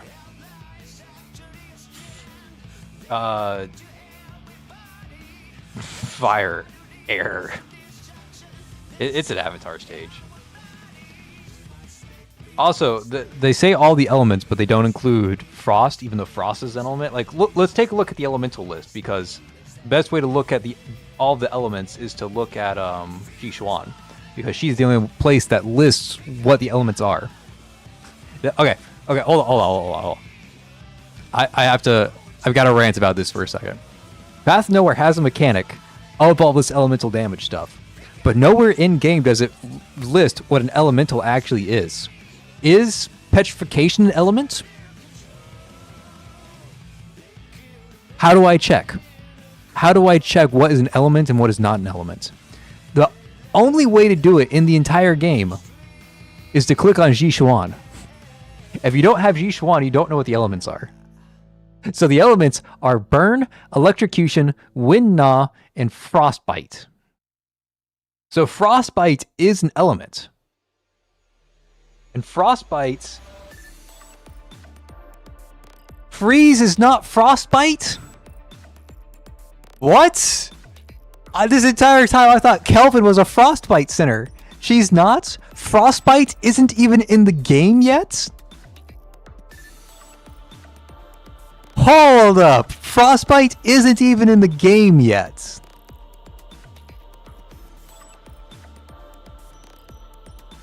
Jishuan has an entire element in her kit that's not even fucking released?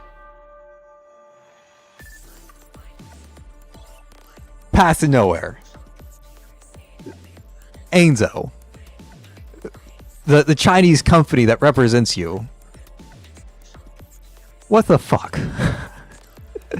What the fuck are we doing? Releasing Jishuan with burn, electrocution, wind gnaw, and frostbite when frostbite is not in the game and electrocution doesn't fucking do anything. What is happening here? Can y'all calm the fuck down and release something that makes sense? Okay, that's the end of my rant. Jesus Christ. Only takes burn damage, only takes elemental damage, only takes wind damage. Are you kidding me? What is this fucking stage?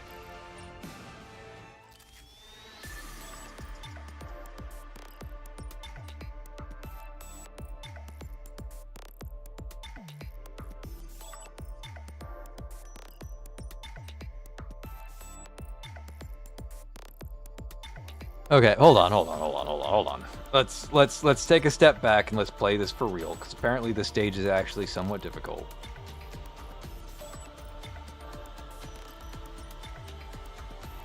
No, you can't take Jishuan's, take his. Donald, I need you to be able to spam like crazy, because you're the only one. Actually, no, they don't give a shit about electrocution. You can just use whatever the fuck. They only care about burn and wind gnaw.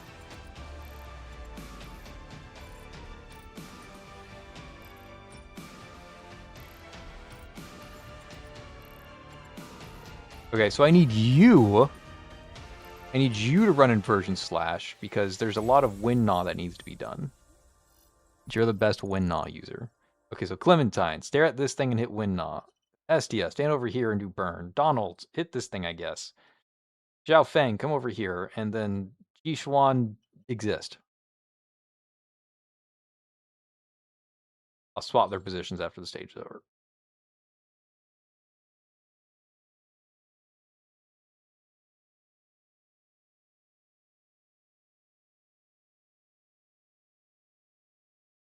Thought I gave Yao SP at the start of the stage.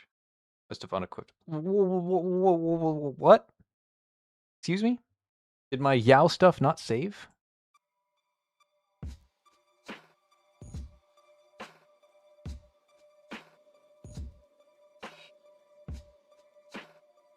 The swallow effect is removed from the ultimate sacrifice Falling Sun. The swallow effect is removed. The swallow effect is removed.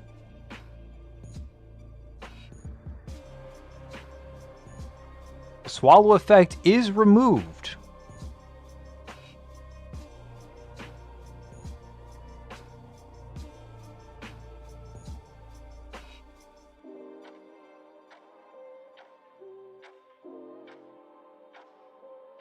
My game is broken. My game is broken. No wonder the last stage doesn't make any sense, because the game literally doesn't work right now.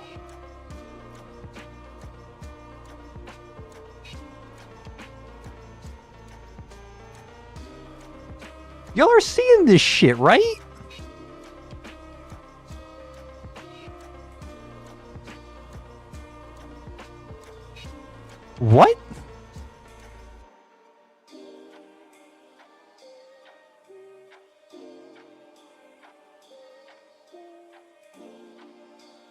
My game is like legitimately bugged the fuck out. No wonder I'm struggling so much. My game is like actually not functioning. Let me restart my game. Because, like, seriously, it's actually broken. I'm not making this shit up. Like, I'm not trying to pull the wool over anybody's eyes. I am, like, encountering these issues, like, in real time. Where the game just doesn't work.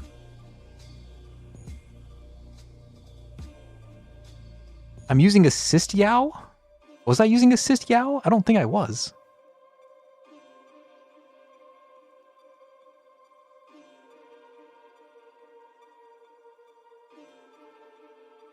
I mean, I just looked back on the stream. I was using my Yow.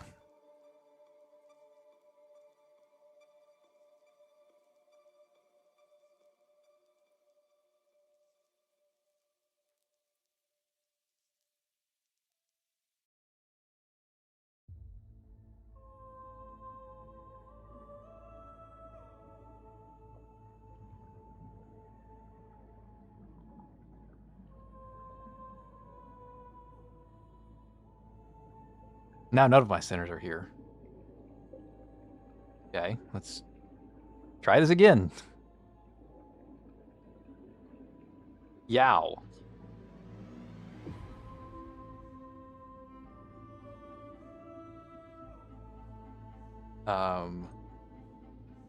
Yishuan. Clementine over here. Estia over here to swap later. Donald. And I'm just gonna bring LL instead of Xiaofeng because I'm not using Xiaofeng. I used assist from the start. Okay, I believe you guys.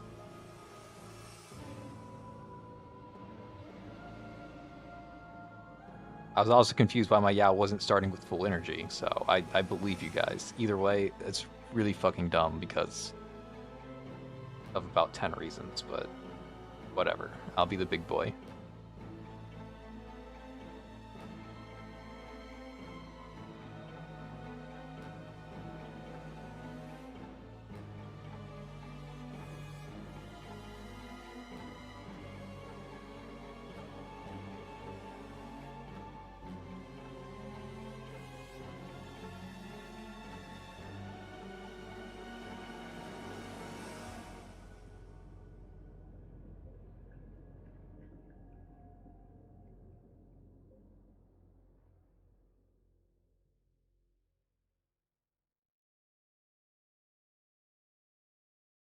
I don't think Donald's actually doing anything. I don't think anybody's proccing his electrocution. Yeah, he wasn't actually doing anything that entire time. Nobody was proccing it. I need to burn it for it to matter.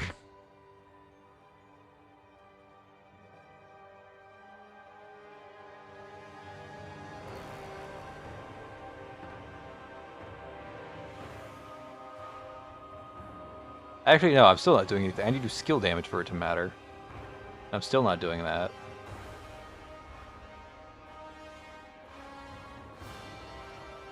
I don't think Donald's contributing at all. I also am not collecting these lanterns, because I don't even see the lanterns.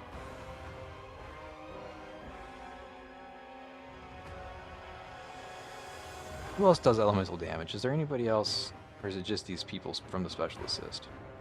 Apparently that button is cursed. If I dare even think about touching it, my game will implode.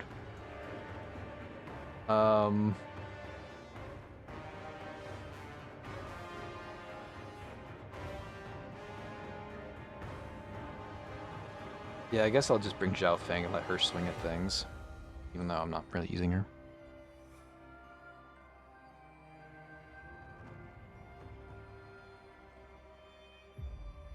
Oh, it's best to just break one pillar? I didn't even know I could break just one pillar.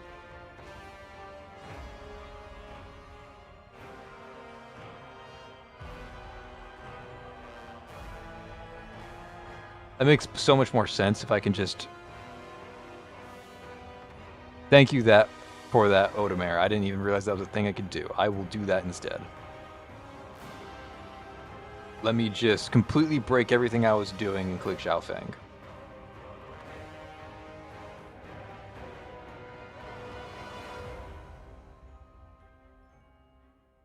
We will do it this way. I know how to do this. This I know how to do.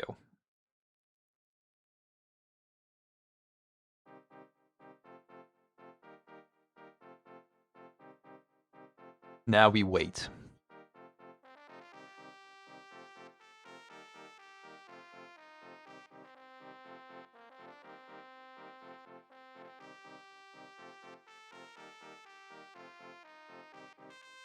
Okay, as soon as Shin's online. Alright. Shin is online. It is time to destroy this thing. I never knew what was coming.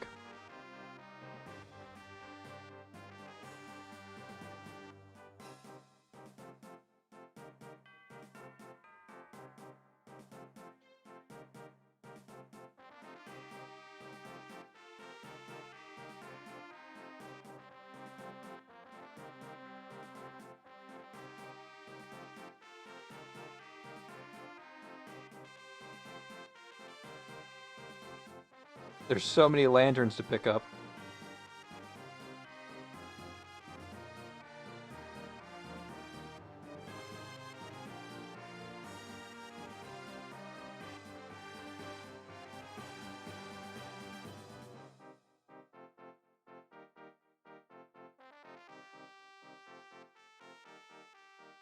The real question is, why am I using LL over Clementine? Also, how do I know how many lanterns I picked up?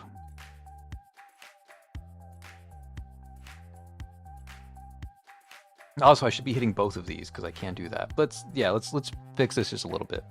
Just a little bit. And for your Clementine now. Actually, no, you're still Infer. Shin, you are now Clementine.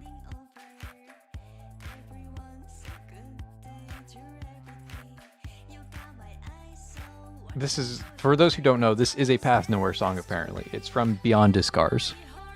It's a very weird song, though.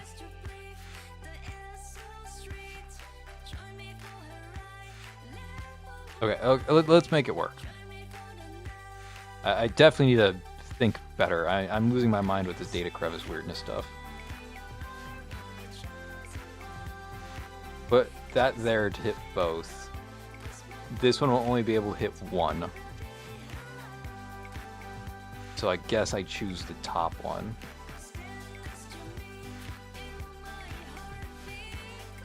Let's activate her. Click Rust.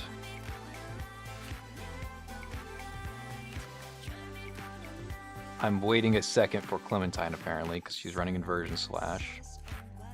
Waiting for Jishuan anyways. Okay. And now I hit him with true ultra combo.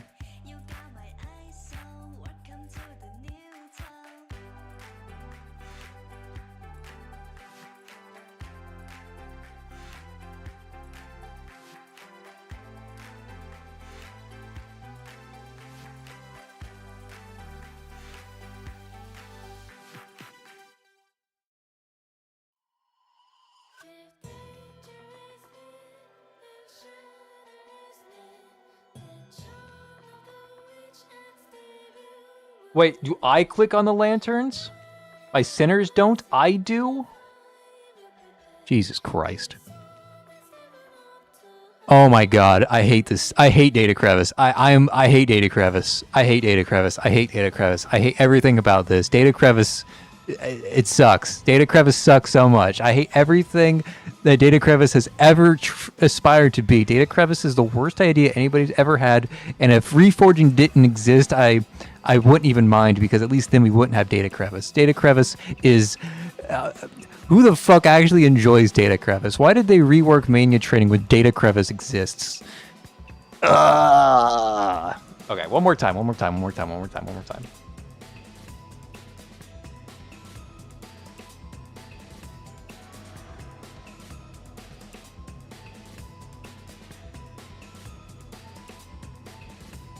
I'm losing my mind. I am actually losing my mind. This game mode hurts me in ways that I cannot describe.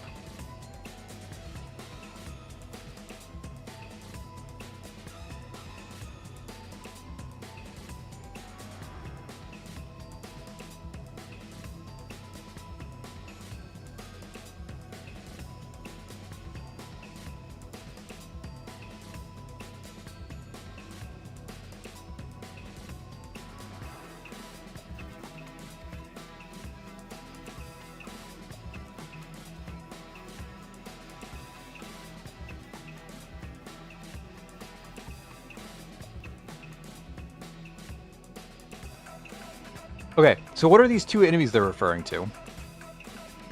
I've grabbed the 20 lanterns. What two enemies? Are enemies going to spawn later in this stage? Because, like, I'm done now, right? Or do enemies actually spawn in the middle of all this?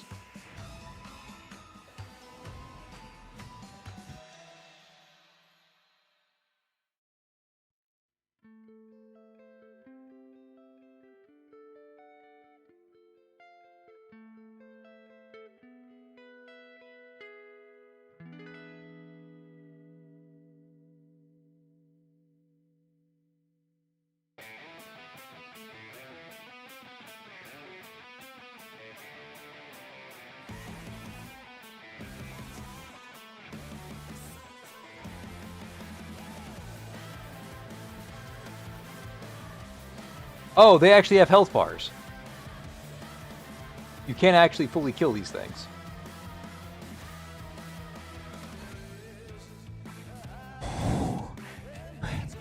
If the pillars are enemies that can be defeated, why don't they have boss health bars? Why do they have a health bar that continuously refreshes itself until it no longer completely refreshes itself? How could they possibly convey the information that the pillars have? Okay. The way that those pillars look, it looks like they have infinite HP. There is nothing to convey that they don't have infinite HP. Until I decide to spam at the end of the stage, just sitting there with like my thumb up my ass, and like, where are the two enemies going to spawn? Where are the two enemies going to spawn? Oh, it's the not infinite HP pillars that look like they have infinite HP because the game is refusing to show me what their health bar actually is. Come on! I'm not going crazy. It's not me. I am the old man shouting at the sky right now, but it's not me. This is absurd.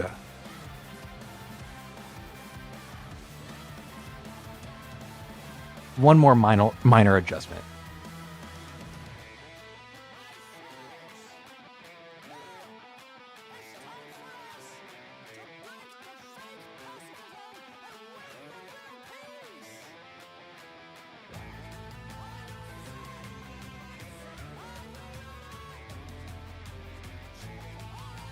That's what that 20 means? That's the number of health bars they have? Surely there's a better way that they can convey that information. Surely there's a better way that they can convey that there's 20 health bars worth of health on this pillar. Because this has never been seen before in any previous mechanic ever. I've played every single stage in Path of Nowhere. I've played every single stage since its release. I've played it all. I haven't missed a single stage. This has never been done before. Never been done and never explained. Okay. Old man yells at sky.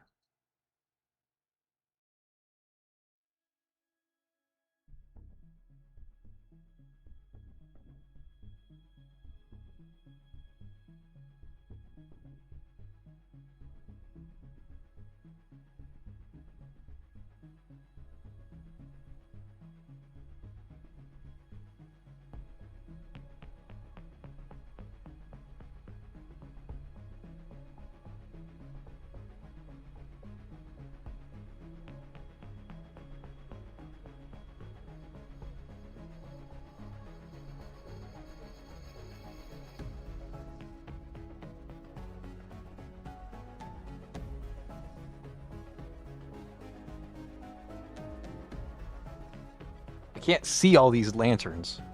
They're invisible.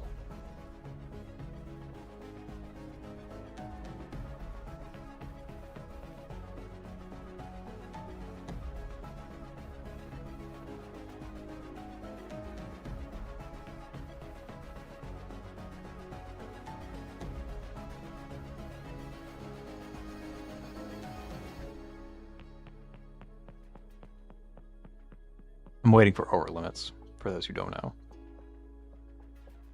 I'm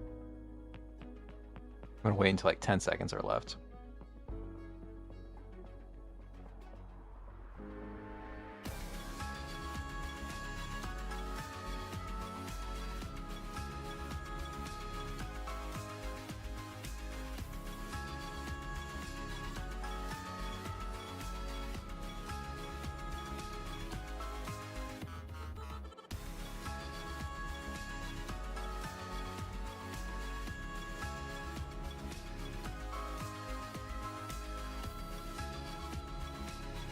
I'm shy.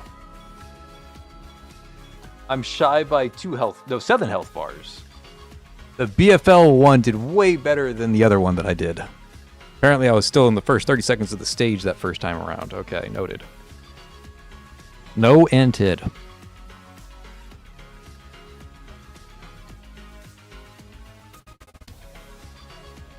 See, at least that one I understood what happened. Like, I'm not doing enough damage with this crime brand, so I have to use this one, and I have to do it in the first 30 seconds. Like, I get that. Cool. We're on the same page.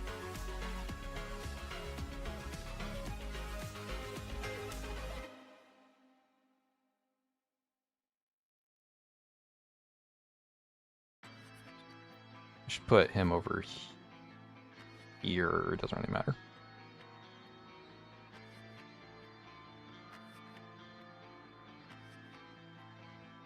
You gotta balance out the damage somehow.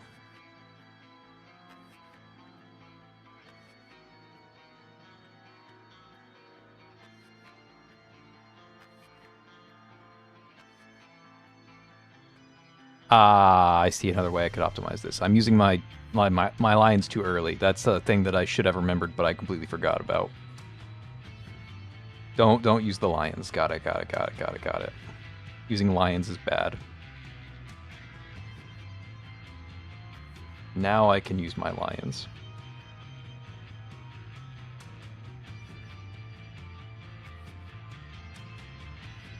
Now I start with more over limit stacks.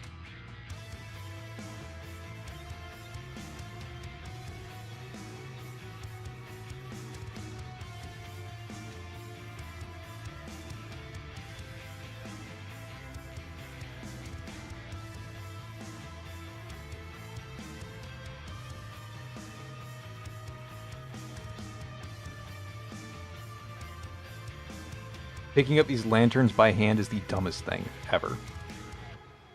Also, why did I do like 0 damage that time? They have so much health still.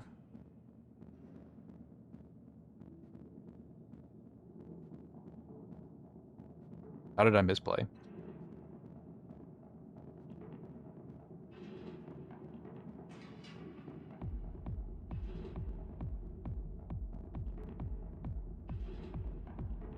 What am I doing wrong?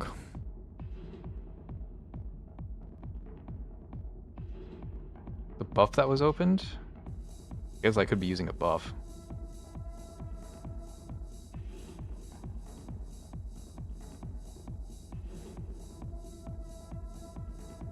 Do the others matter?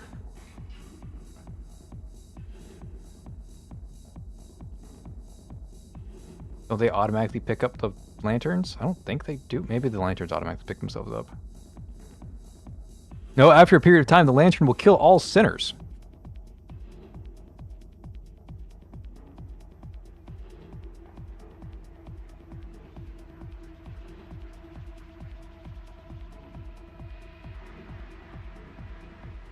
Look, man, I'm just reading the stage. I don't know what's actually happening. That's what the text tells me. Do I believe that's what's actually happening? Hell no. This data crevice has been lying to me all day. Nothing is real.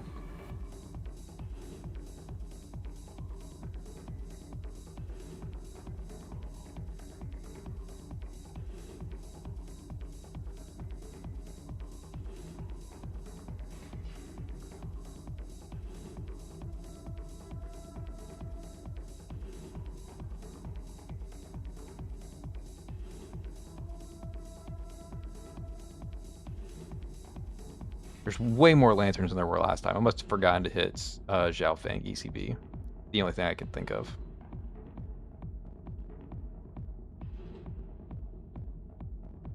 Because now both of these things are almost dead.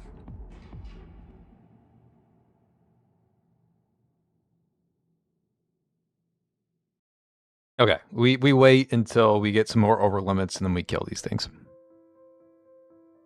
I must have forgotten to hit Zhao Fang ECB. That's the only thing I can think of.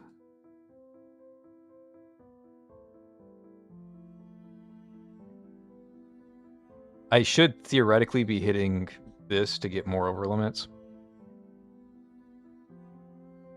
But I'm lazy. And also now that I've clicked that so late, I don't have it for the actual final finale here. I'm gonna have to go a little early.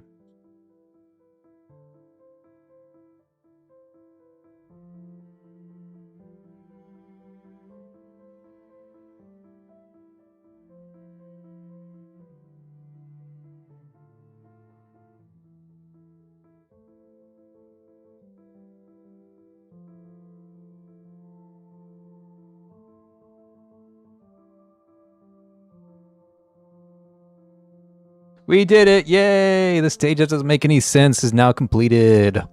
God, I hate data crevice so much. This is why YouTube videos exist, I guess. This is what I get for not watching XWide's videos. I should have watched the XWide's video first. What I get.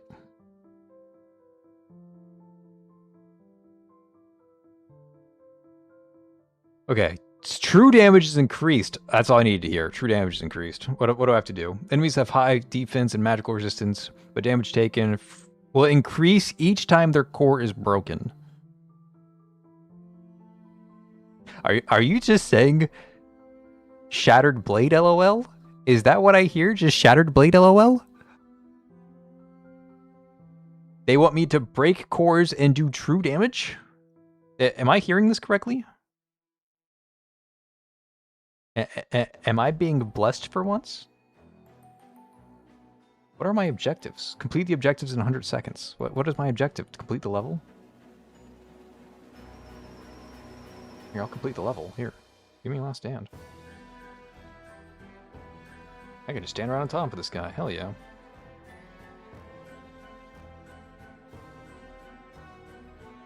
Max number of sinners. I don't need LL. Why do I have 6? Oh, Clementine's still in the field. I didn't even see her. Just hiding. There's so much crap on my screen. Like, why does Potestas have to be this big? Why does the goal have to be, like, so in the way? Why does this overlap with, like, why can't we just move the Potestas from here to, like, up here so that I can actually see this tile that Clementine was hiding on? Why does this goal cover the enemy spawn? Like, why is there so much clutter on the screen that can be very easily moved out of the way but is on my screen right now? Well, rant over.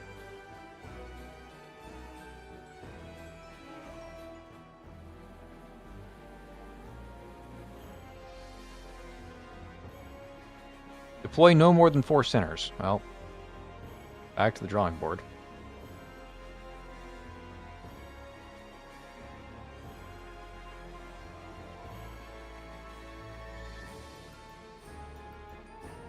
Something about breaking cores.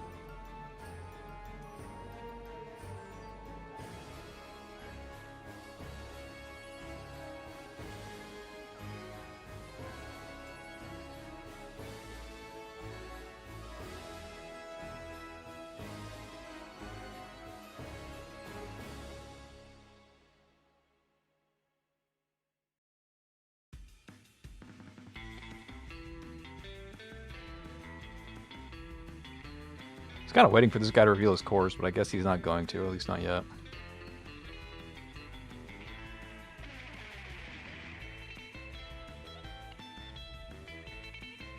Hey, there's some cores.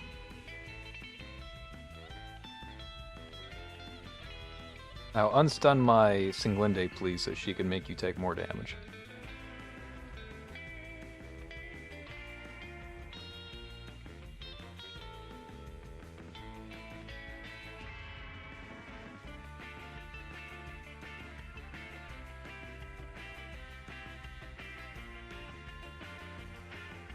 Is the stage literally just the boss? Because these ads aren't really doing too much. They're kind of just there for visual effect. I feel like it's just the boss and the stage is over when this guy dies.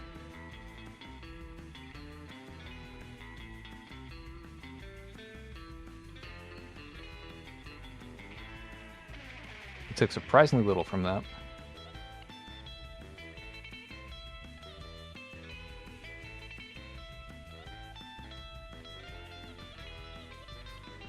Time to animation cancel. Even though I don't have any core break follow-up, so it doesn't matter in the least bit.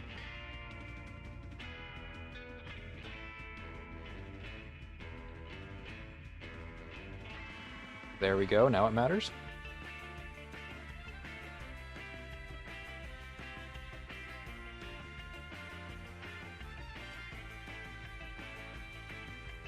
Yeah, it was just the boss. Okay. Just Shattered Blade, LOL. I mean, that was fun. I like Shattered Blade. At least that stage made sense. Good God. There are like 3 stages that made 0 sense. Like, they didn't explain it.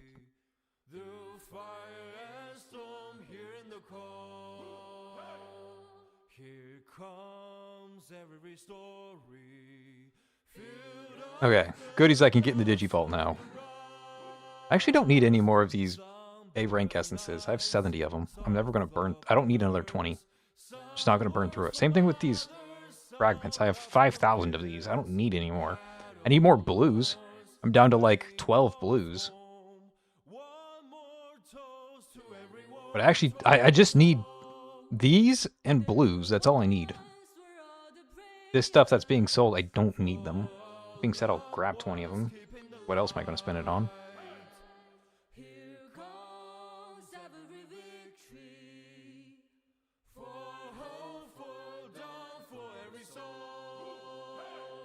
There.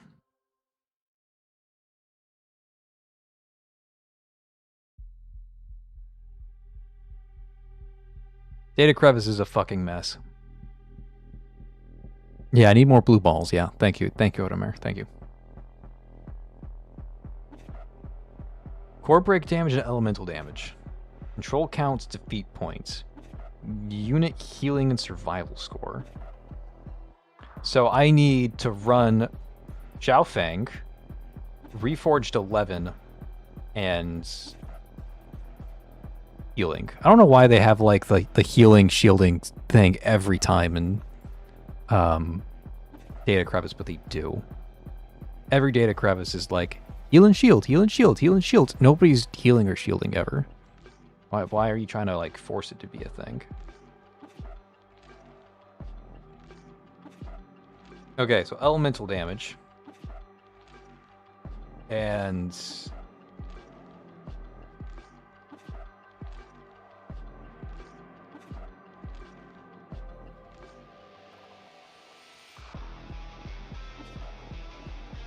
yeah, running burn would be better.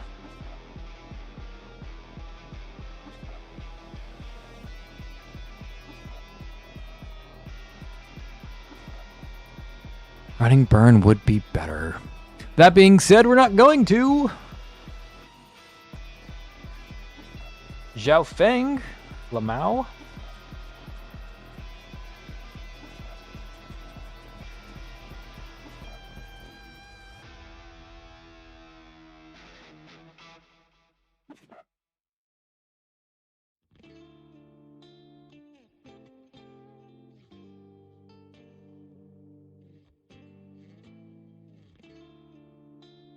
Oh, I'm using Last Stand, not Empower, not Overlimit. It feels bad. Oh, this is a nice song. I haven't heard this one yet. I'm not that far into the story.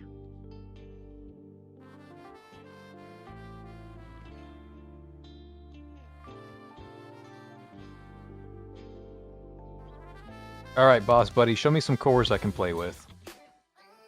Hopefully you show your cores in the first 30 seconds.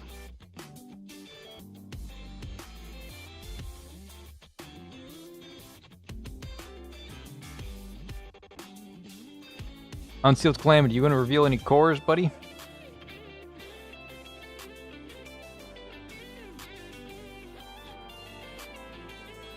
He's not revealing any cores.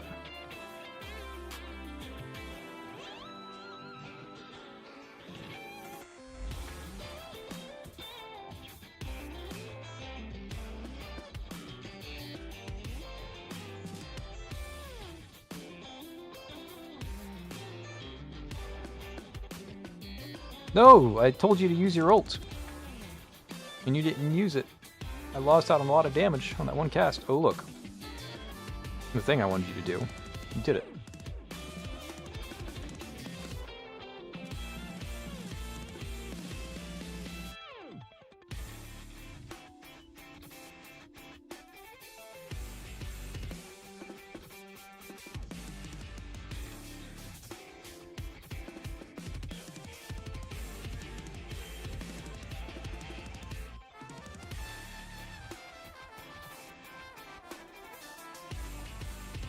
Okay, so I'm done with the stage. But I could have double S'd this if I was using burn instead. Yeah, this is Midnight Mansion. It slaps. I didn't expect it to slap.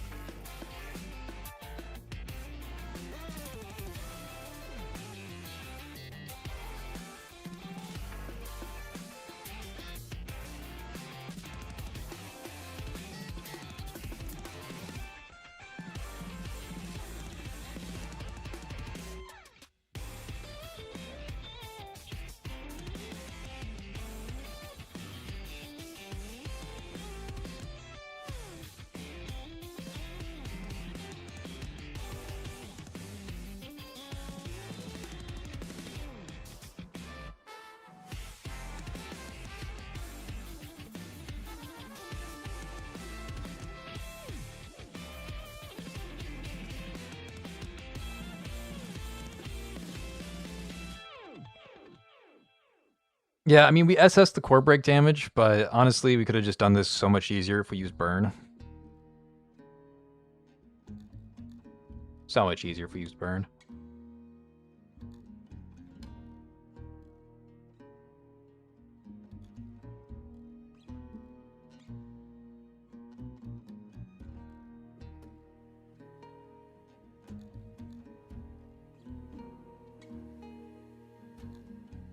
Okay, so that's the Zhao Feng version.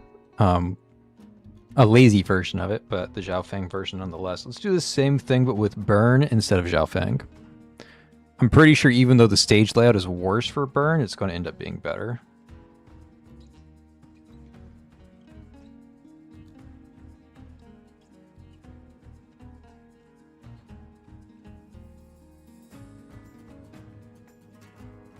Oh, I can't core break with Thistle. That's kind of fucked up. What do I do for core breaking?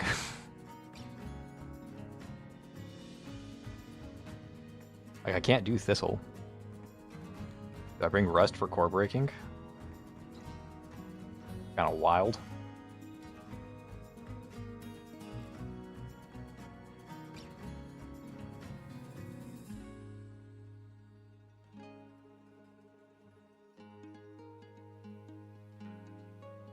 Okay, reforge back to Falling Sun. Okay, let's try this.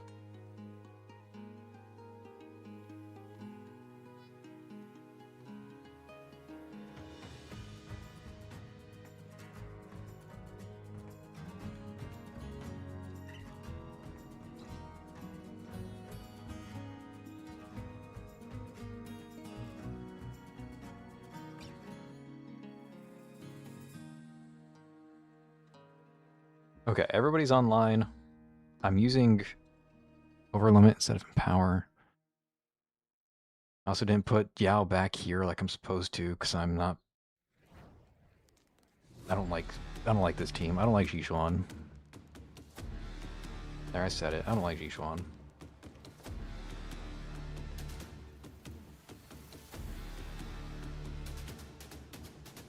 Okay, everybody's now up. Ready to go.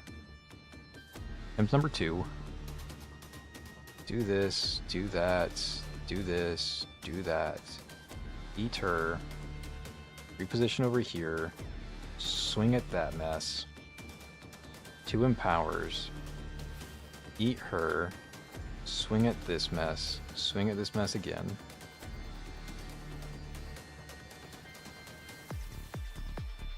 Okay, so my question is, it did all of that damage. Does his cores always reveal at 25 seconds? Or did I just...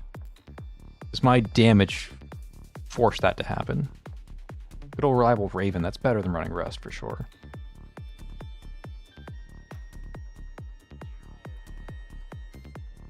Was that damage, or did he reveal it at 25 seconds for a reason? That was damage. Because I just kind of stand here and look dumb if I don't do anything.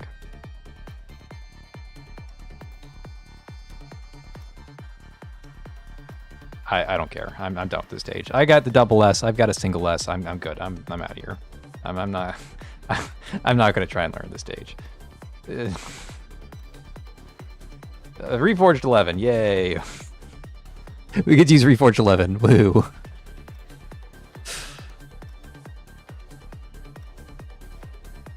Control and control, sure, looks good to me. Reforged 11, yay! I get to play a team I actually like.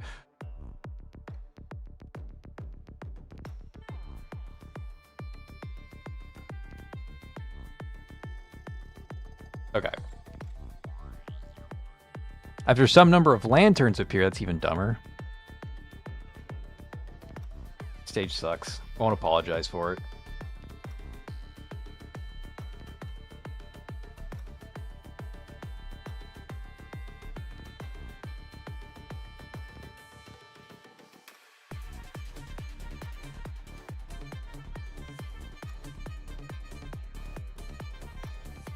I did not expect them to just start spawning in the middle, I'll be honest.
Why do you have 10 stacks?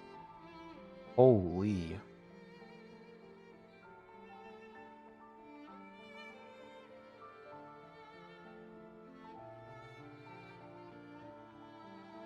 Also, my existing hands tag didn't work on you for some reason.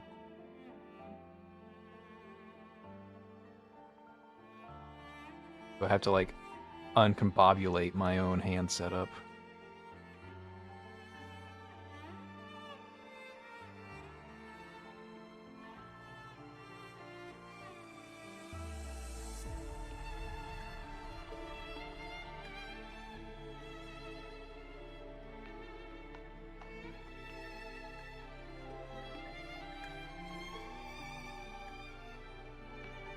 Can't even really make any use out of Stargazer here. She's kind of just here as like decorative piece.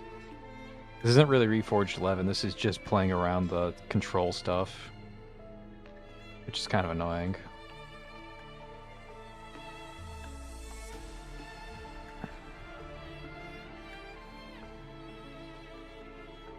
You want me to use Zoya here? Zoya sounds like such a nightmare to use here, like on an overlimit team with no refund of the cores. Like, what the hell are they thinking, trying to say Zoya? Is there like some secret Zoya tech I'm not aware of?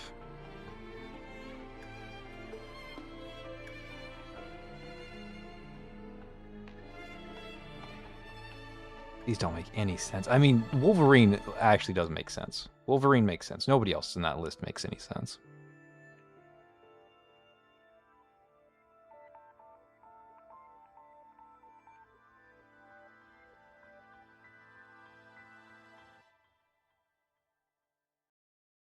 I don't know why Path Nowhere loves like trying to push this as like a thing when it's not a thing. Like these control teams don't exist.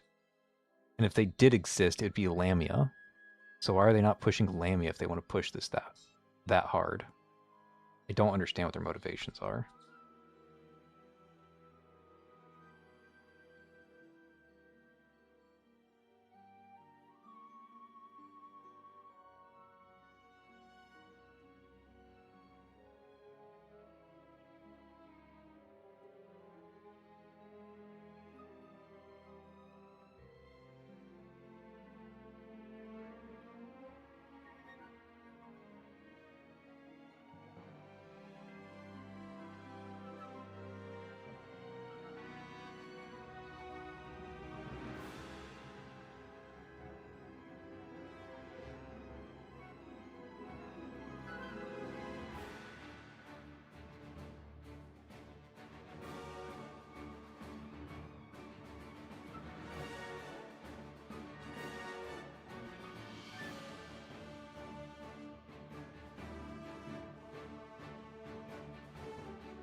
Come on, get closer. Thank you.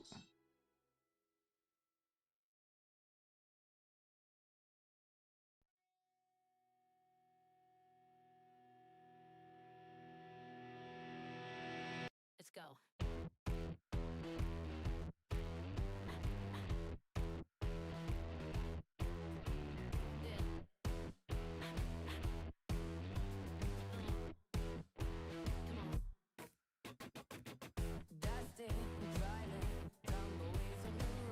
Stage is so messy. That didn't... Excuse me?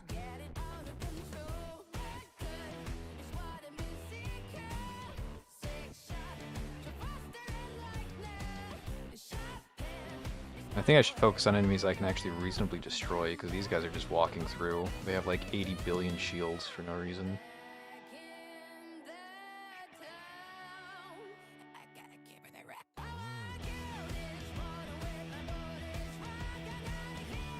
Like, I don't know who's chewing through 50 shields, but they have 50 shields. Wait, is that in the stage? They take 10 each? Oh, they took 20. The hell? Are you supposed to like keep those guys stunned forever? Is that the idea? What the fuck is this stage? I'm done with Data Crevice. I'm not gonna try and learn an entirely new game. That's not Path to Nowhere. That's not Path to Nowhere. Somebody walking immortally towards your chief with 50 shields, and you're just sitting there like frantically trying to spam enough skills at him to break 50 shields worth of control points, which control literally doesn't exist outside of Data Crevice. Like, you can't use fear or petrification or trap stuns on any other like elite enemy. Everything's immune to that shit. But all of a sudden you go to Data Crevice and it's like spam it so much that these guys can't move for 50 different stuns. Like, what? Who's stunning something 50 fucking times? Excuse me? Like, what is this game mode? It doesn't make any sense. I'm done trying to pretend that it's Path to Nowhere, because this game mode is like dog shit, trash, awful, and nobody should play it unless they absolutely need to reforge their centers. It's fucking trash. Okay, what's happening at Intertidal Expedition?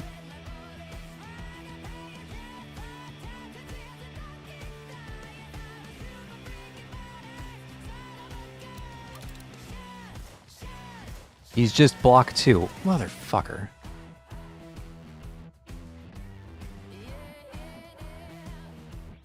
Why is he block 2? That enemy is seen in like 8 other stages, and he's not block 2. Let me go to chapter fucking 10 real quick.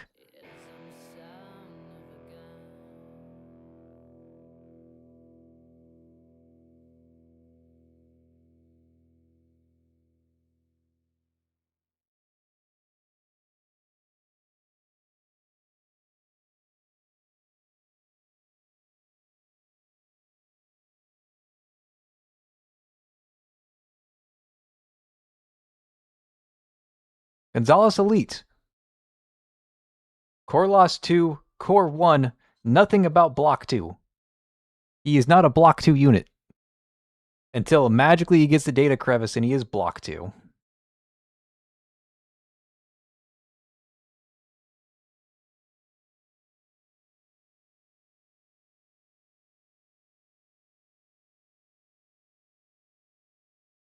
Gonzalez Elite. It's the same fucking name. And now he takes 2 block. At least use an enemy who is block 2. If this was Firebather, I wouldn't have an issue with it. But this is Gonzalez. I literally found the exact enemy. And he's not block 2. Jesus fucking Christ. I hate Data Crevice. I hate Data Crevice with all my heart and fucking soul. This is why I didn't sign the Path Nowhere partnership, because I've got some not so nice things to say about Path Nowhere sometimes, and this is one of those times where it's just absolute fucking trash design, and it's really fucking lazy from them to try and sell that as like an actual game mode, because that's just trash. Okay, so Mania training stuff. My Rahu is starting at level 70, but does she still have access to all of her Reforged nodes? Or does she only have access to the first half of her Reforged nodes because she doesn't... You need to be level 90 for the second half. So is my Reforged only partially Reforged because I'm limited to level 70? Or do I still have access to all my Reforged nodes?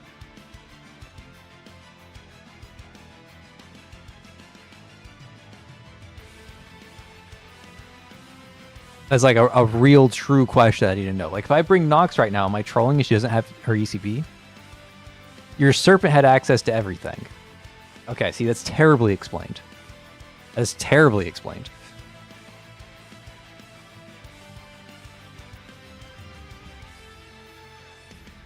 Okay, well, let's...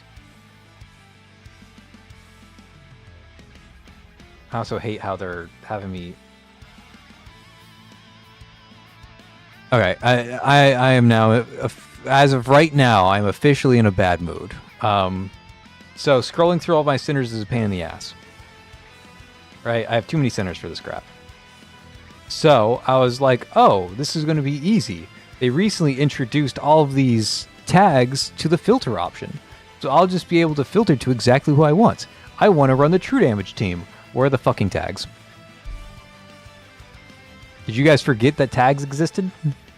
You just decided to like take them out of the game all of a sudden? Like you didn't put it over? What is this quality control? This is trash. This is trash. I'm saying it like it is. It's trash. If you implement the tag system so that people can filter their centers better, why did the tags disappear? And why does the list look like this when it doesn't look like this for any other stage? Like what is this UI design? It's trash.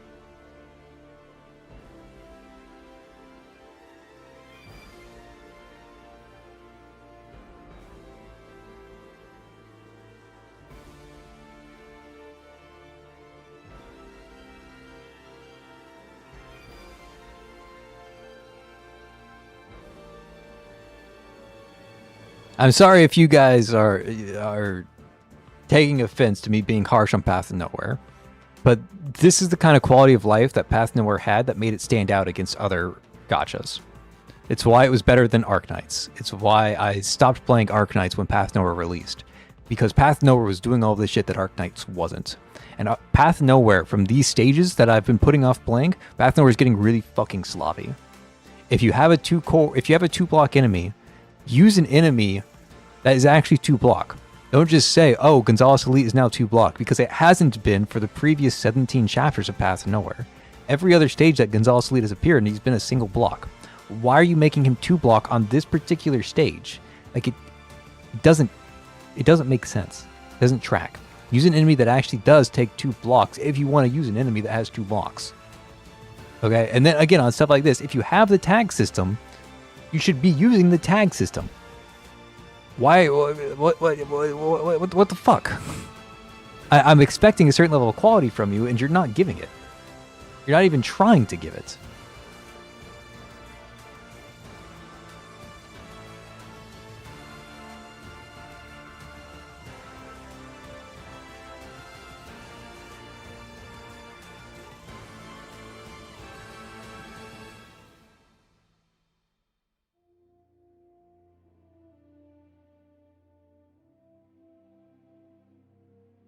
So apologies if I'm being too harsh, but yeah, I'm going to criticize them because I expect more. If Arknights was doing this shit, I would never shut the fuck up. I would be wailing about it for the next week. Path Nowhere does it, I'll wail about it for the next hour. But this is shit that should not be sliding.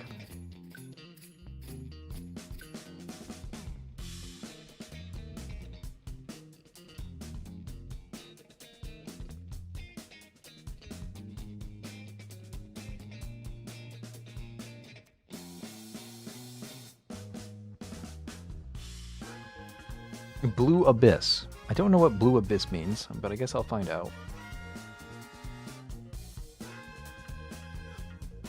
This item is treated as red tide item.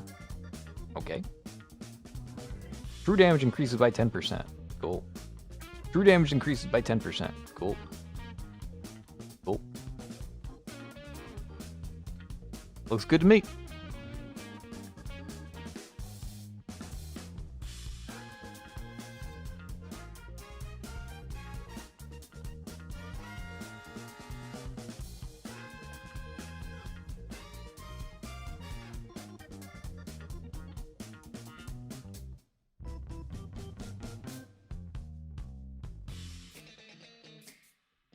It's wild that they just gave me all the pieces to Shattered Blade, by the way. I don't know if that's intentional or not. Like, if the game, like, saw what sinners I picked and gave me people who work with it. I mean, it felt like they did.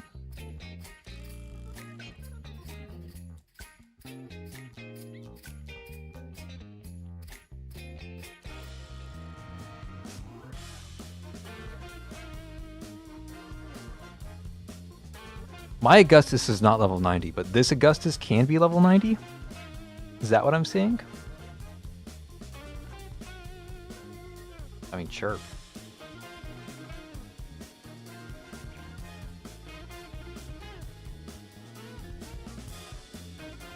Don't care.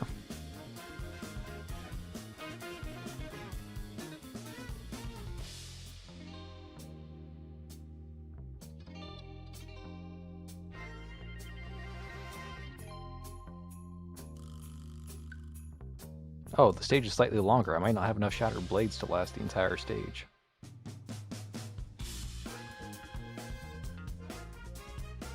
Oh, I killed it too fast. I didn't get my core break off, so I don't get the energy refund. I was going to give more Shattered Blades to my Augustus, but I killed it too fast.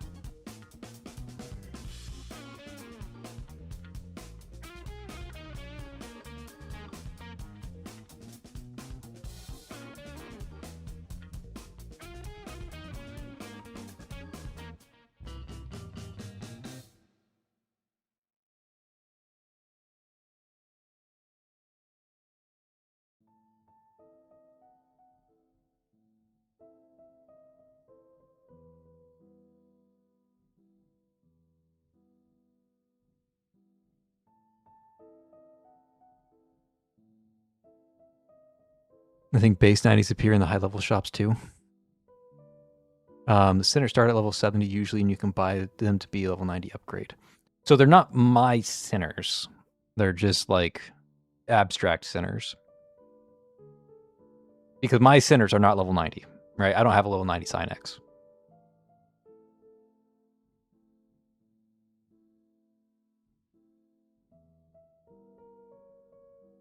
Shattered Blade and Rust carried me through most of this. I was 2 waves short to get S+.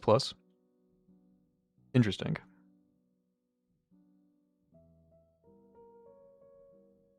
I don't know the relevance of the Blue Abyss. They just being physical and magical, is that all it is? I'm doing true damage, so I'm kind of ignoring both, if that's the case. Like, this is saying that only physical damage centers would have the normal attack increase? Is that what I'm reading? Or is it just coincidence that every Blue Abyss has been magical?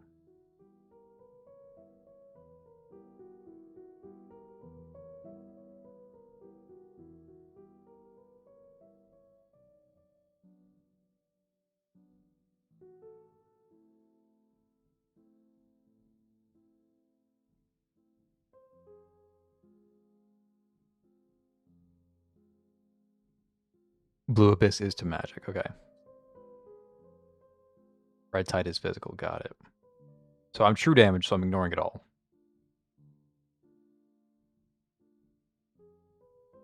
At least that's what I think I'm doing.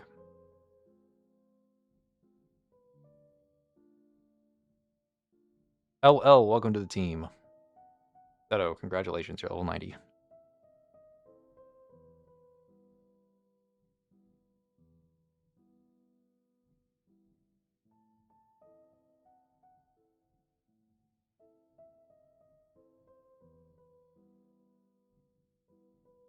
I'm pretty sure this is my S5 Augustus. Her blade started empowered. And normally you have to spend Shattered Blades to get the blade empowered. They inherit crime brands also. Oh.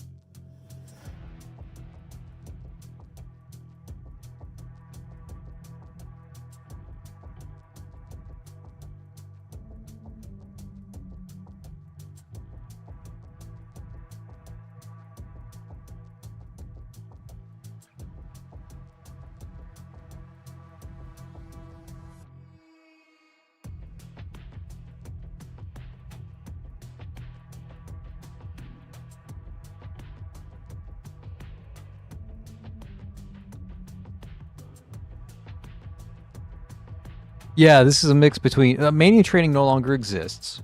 And it's a mix between Mania Training and Eternal Nightmare, which is a cool idea. I don't hate it.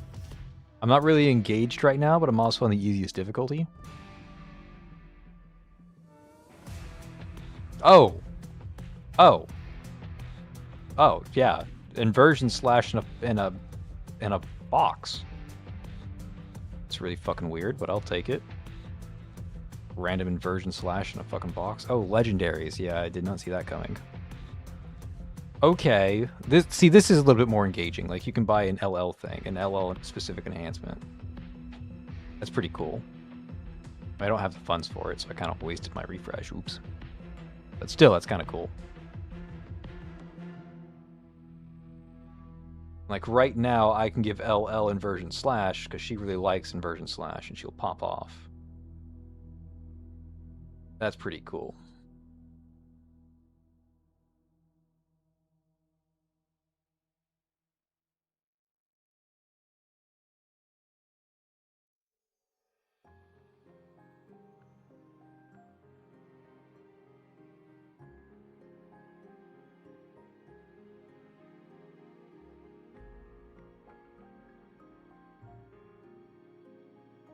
It would help if enemies spawned.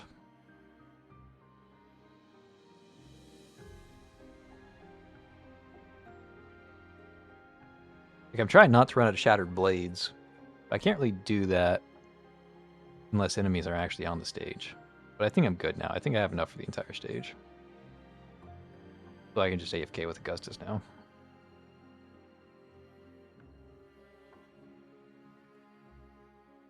Doctor appears when she uses her ult. That's interesting. Glad to see that.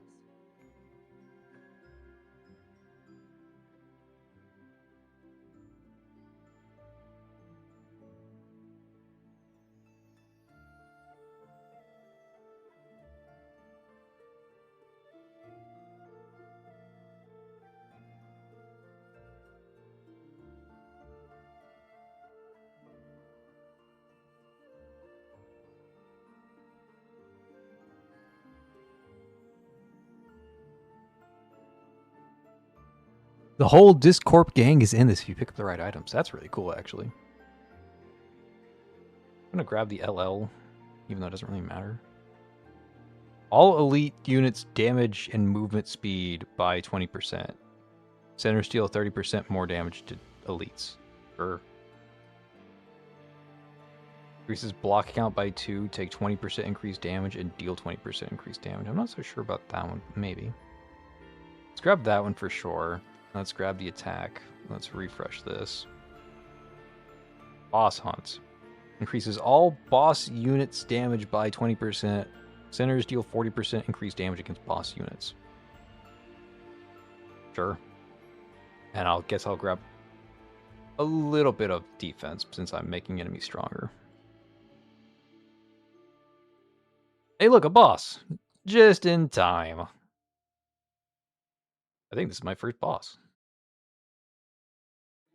He started with all of his cores revealed.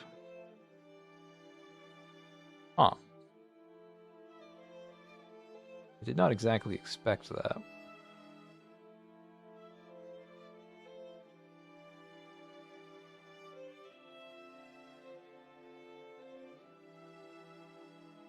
Even if I give Serpent enough, I can't core break this without Seto having enough to use a second ult. And I'm killing the boss well before I ever core break it, so I don't think it matters. Hey, it's me. Yeah, I thought there'd be more to it, but it was just a boss and the stage is over. Gus is a summoner class in this one. Interesting. What if this is all just a dream? Okay, so that's just the easiest difficulty. Darling, I just wanted to let you know that I miss you. Okay, see, this is fun. This is good. All of my qualms that I had against Data Crevice and Broken Frontline, like, Dark Zone sucks lately. I don't know what the fuck they're doing with Dark Zone, but it sucks. Last season sucked. This season not as bad, but still sucks. Data Crevice has always sucked, and for this season, it's even more unclear what's happening. And it's even more unclear. The most unclear game mode is now even more unclear. Data Crevice super sucks. But this is fun. Your previous knowledge of Path Nowhere carries over into this, and it's fun, engaging gameplay. Not like me doing backflips trying to figure out what the game wants me to do. So, I like this. This is nice. This is fun. This is a good change.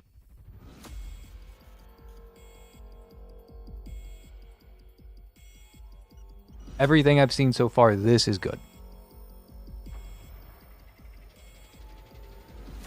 Dark Zone is good on like 24 out of 30 seasons, I will say, are good. There were a few shitty seasons. These last two, the current one and the one before, have been shitty, but vast majority of them have been really fun.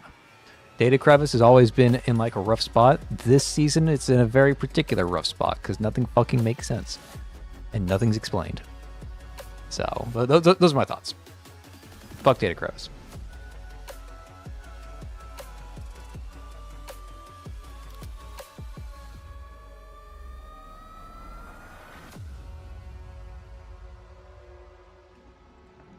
I agree. Data Crevice needs a reboot. I don't think Mania Training needed a reboot. Mania Training was a little boring, don't get me wrong. This is much more engaging than Mania Training was. But I don't think it needed a reboot.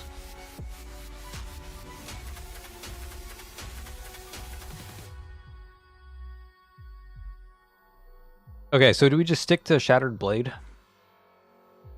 I mean, don't get me wrong. It's still really annoying to filter through all this crap. I don't know why it's such a pain in the ass when I could just be clicking Shattered Blade and call it a day, but they make the rules, not me. Okay, so yeah, my shackles definitely carry over because it's showing me 5 shackles, 0 shackles. So that's cool to see. I don't know what else carries over because, again, they don't explain it.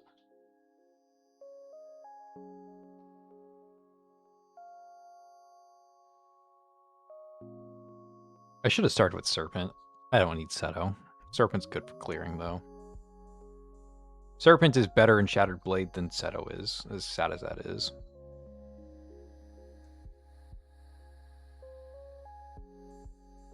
Also, I just want to clear the air. There was a comment that I didn't like on one of my last videos. I talked about how Sinners are too specialized.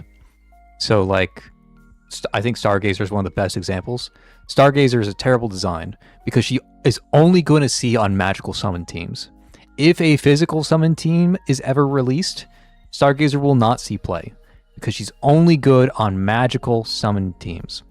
And it's such a broad scope that her team is either super strong is the only thing you're playing, or you never play Stargazer. That's a problematic design. When I brought that up, and like why I don't like these certain centers, there was a few people who said like, why am I praising Shin when Shin's on Shattered Blade? Shin is okay, so Seto. Why are you praising Seto when Seto is Shattered Blade? That's a super narrow field. No. Singlinde is narrow. Singlinde only works with Shattered Blade. Singlinde only increases the damage people take from Shattered Blade. And the other thing she does is give Shattered Blade. Singlinde is a failed design in my opinion, because she only works with Shattered Blade. Seto works with all true damage teams. Sure, she's using the Shattered Blade for her ultimate, but she's not tied to Shattered Blade. She doesn't do anything that says I can only be used on Shattered Blade. Everything she does is infinite core breaking that amplifies true damage teams. She is the Raven or Nox or Millie or Rahu, but for true damage teams. Shruma is physical summons, yes, and you cannot use Shruma and Stargazer on the same team and get good benefit from it because they don't play well together. But yes, Shin can be used as long as the team does true damage, which I think is fine. I think it's fine to have like true damage, physical damage, magical damage. That makes sense to me. But having like magical elemental or magical burn or magical summons or magical, if it's Tuesday during a full moon, those characters are too specific and it creates like hostile competition instead of like I get to use and enjoy the entire roster. So I want to see these roles like loosened a bit more so I can use more centers. That's all I'm saying. And Seto lets me use anybody who's true damage. So Seto's an amazing character design. I had to get that out there because people like disagreed and invented their own headcanon. They invented their own words that I said.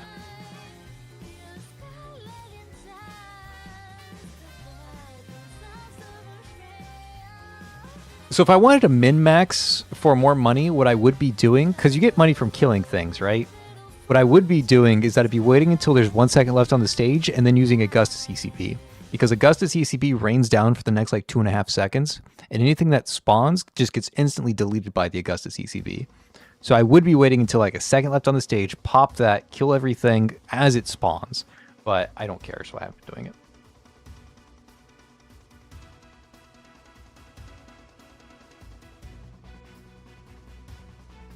I'm going to do one refresh. Level 90 Shin, level 90 Shin, level 90 Shin. Don't know why I need a level 90 Shin, but I have a level 90 Shin.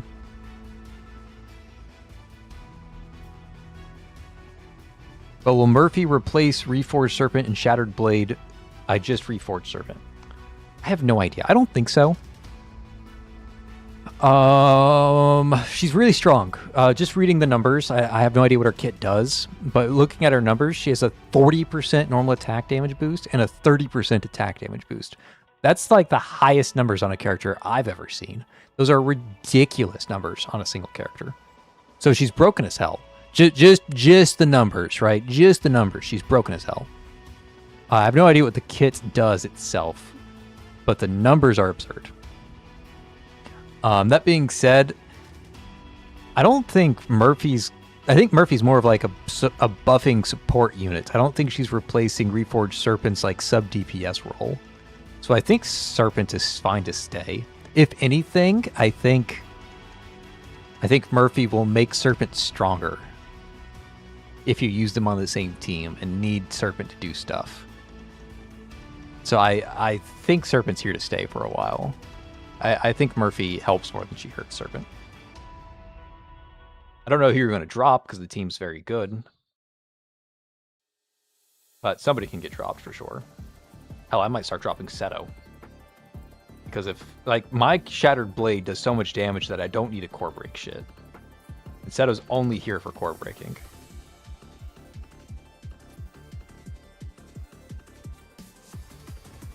Hell, if I do need to core break something, I have Serpent to core break.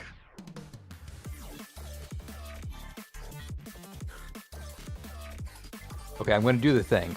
I'm going to use Shattered Blade with 1 second left on the clock, and it's going to maximize the number of enemies I defeat. Because it's going to rain down and kill all those future spawns too.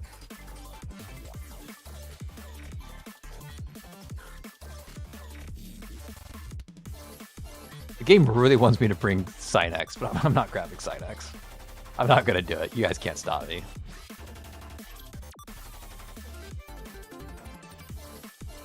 Carrier spawn with 1 stack of immunity damage. When killed, there's a 50% chance for all. What the fuck is that even gonna do? Like, it doesn't do anything for me right now. That's really fucking strong, and I wish I could get it. Oh, I wish I could get it. Oh, I wish I could get it. Oh, I wish I could.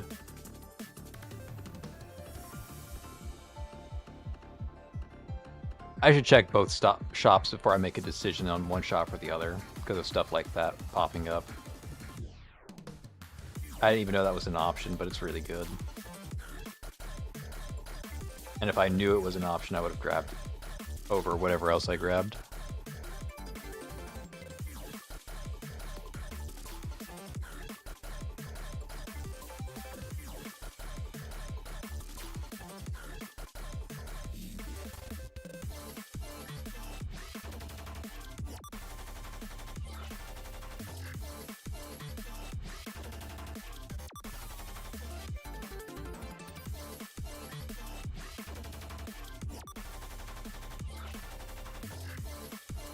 This is actually a fun game mode. I know I'm just using Shattered Blade and kind of AFKing.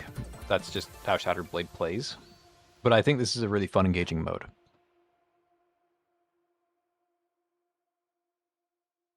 I'd like to see this Red Tide Blue Abyss kind of... Like, if you're going to have it... I don't know why it exists. That's what I'm trying to say. I don't know why it exists. It's weird to me that it exists.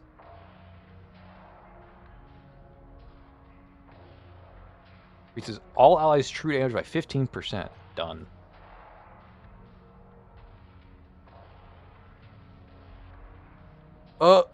Angel increases by... Okay, that's nothing. 20% is nothing. Okay, this the liminal space gains 3 additional uses is the best part of that, but it's not very exciting. The game even realized that and made it a purple instead of a legendary. I was almost really excited about that.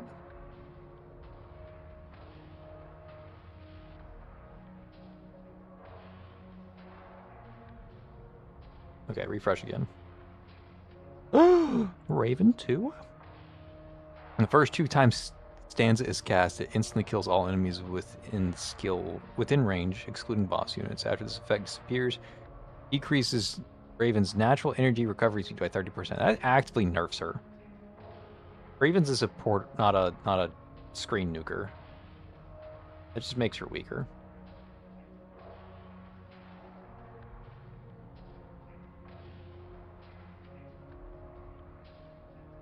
Critical attack speed by 20%. That doesn't affect me at all. Cool, though. True damage by 20%. Fine by me.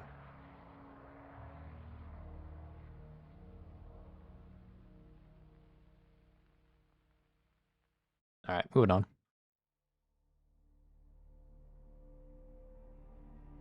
If you're wondering about Serpent, she can only be replaced by Reforged Summer with Reforged Oak EX.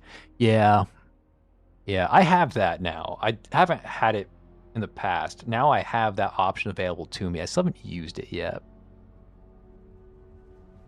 Does sound really strong, though. Like 50% normal attack damage. I mean, it's not exactly 50% because some of those buffs are like diminishing returns, but it's still going to be a lot of damage. So it's something that I should try, just haven't gotten around to yet.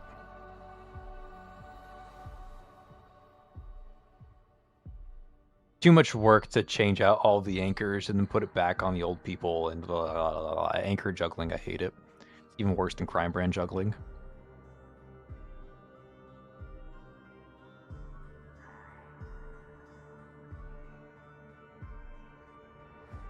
I'm hoping the enhanced teams is like they're doing another round of team UI bullshit after they've already done this one. And I'm hoping that's going to make it easier to keep track of all this shit.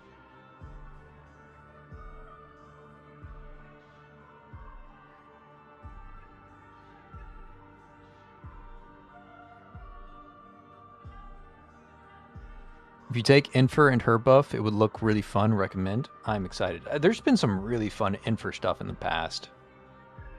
At the start of battle, summons a red flag and an honor guard. Restore 1 shattered blade to Augustus every 2 seconds and increases shattered blade damage 50%. What the fuck? That is so fucking broken. Excuse me?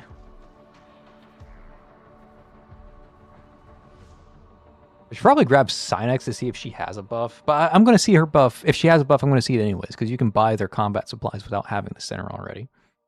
Okay, Augustus, you're broken. I was just using you and nothing but you. But now you already have everything that you already have. So congratulations. You're even more broken than you were. You've encountered a special area. Defeating enemies here grants extra title samples. Oh, you don't say. Augustus even harder. Will do.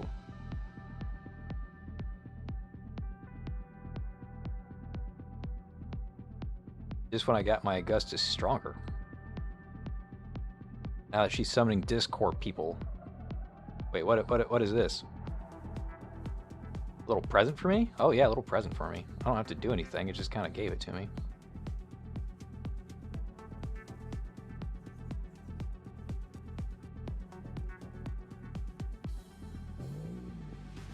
Not like the duck. The duck was super tanky when it had the gift on it. These guys are just like whatever people.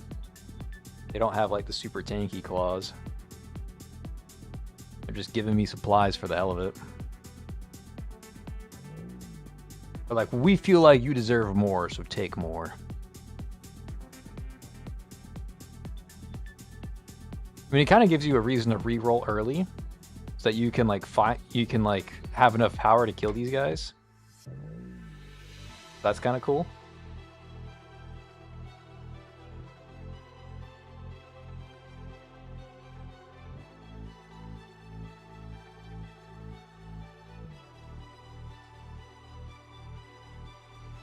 The mode loves me and my Augustus. Hell fucking yeah, that's what I'm talking about. Now make Shalom good again.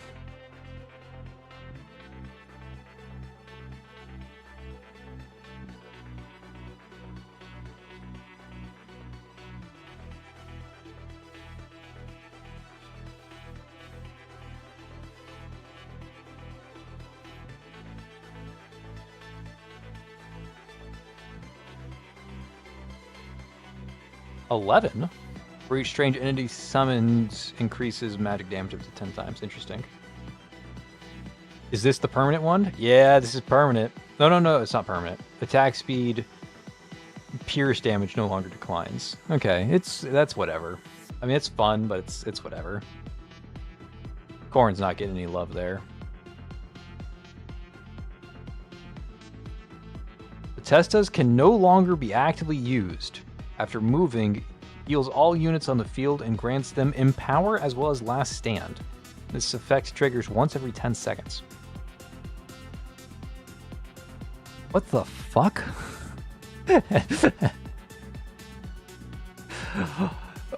What?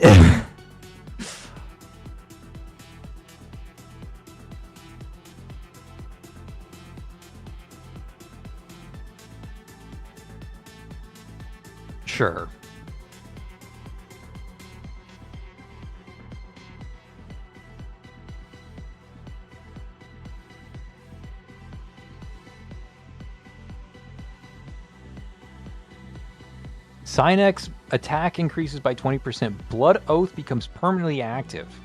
Increases allies' true damage by 20%. Done. Alright, Synex, I can finally buy you. You're worth buying now.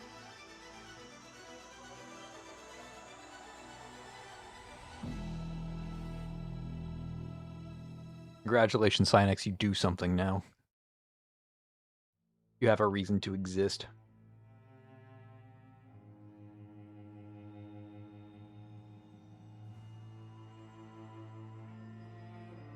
Gotta activate my Empower.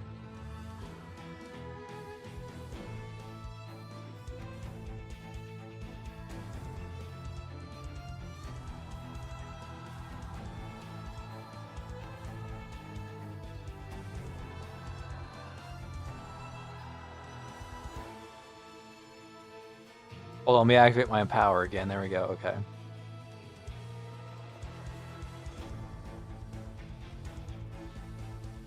Where's the cooldown on my Empower thing? How do I know when it's available?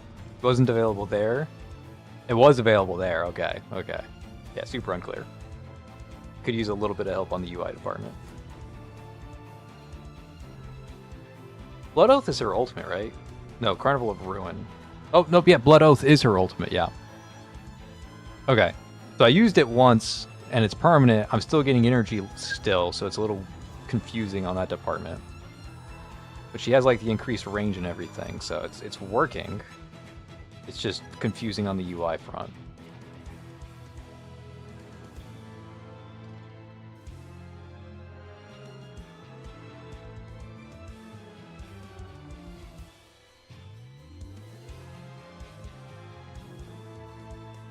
How good is Reforged Oak in your opinion? I wanted to try some stuff on her, but I want to be careful with the Reforged item. I think she is utter dog shit. And the reason I think that is because she doesn't have a dedicated team, and there's like no support for her. I think she actually has some sauce as a character, but she's suffering from the Shalom and Corrin problem, where like there's nothing there to cement her into a dedicated team. And because there's nothing there to like include her, she's never going to be seen anywhere. So sucks to suck. she lost the role. She doesn't do elemental damage. If she did elemental damage, if she did Wind Gnaw, she'd be broken as hell, all right? You just put a single line about Wind Gnaw in her kit, all of a sudden she's one of the strongest sinners in the entire fucking game. Don't change the numbers at all. Don't change how the kit operates. Just change one line of text to say Wind Gnaw, and she's broken as fuck. But she doesn't say Wind Gnaw. None of the teams like her. She's useless. So you get what you get, unfortunately.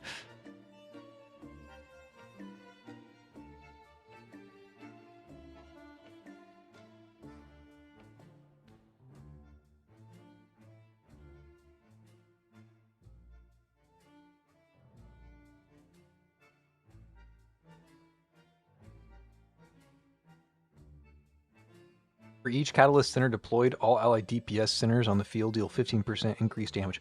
Okay. Hold on. Wait a second. Hold on. Path Nowhere. I'm over here talking about the clarity of your UI and your descriptions and everything else. Can we take a fucking second and slow the fuck down for like...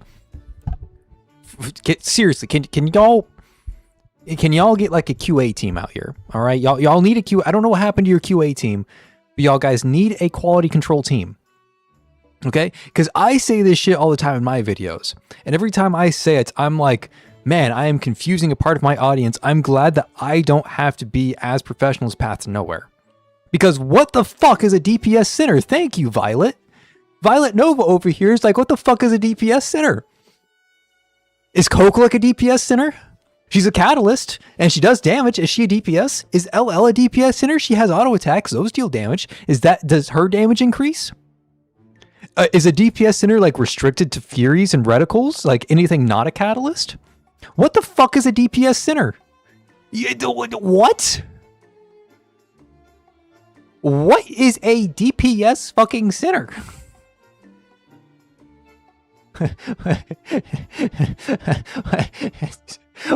What is happening? Does Hamels does Hamel's ECB, where she damages enemies instead of healing, is that increased by 15%? It's reverse healing. Is that a DPS center? What the fuck is a DPS center, game?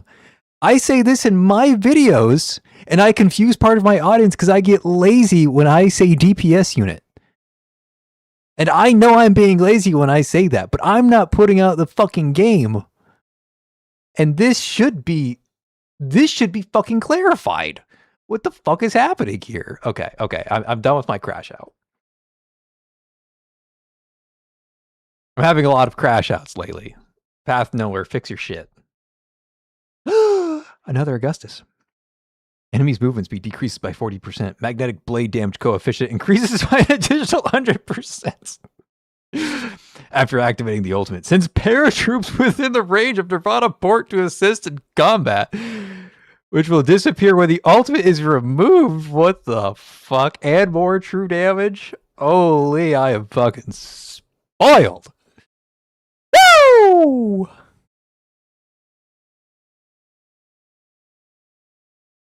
I feel like there's some MTL in this game who decides stuff because some stuff just doesn't make sense. Yeah. There's some like translation issue or something that needs to be.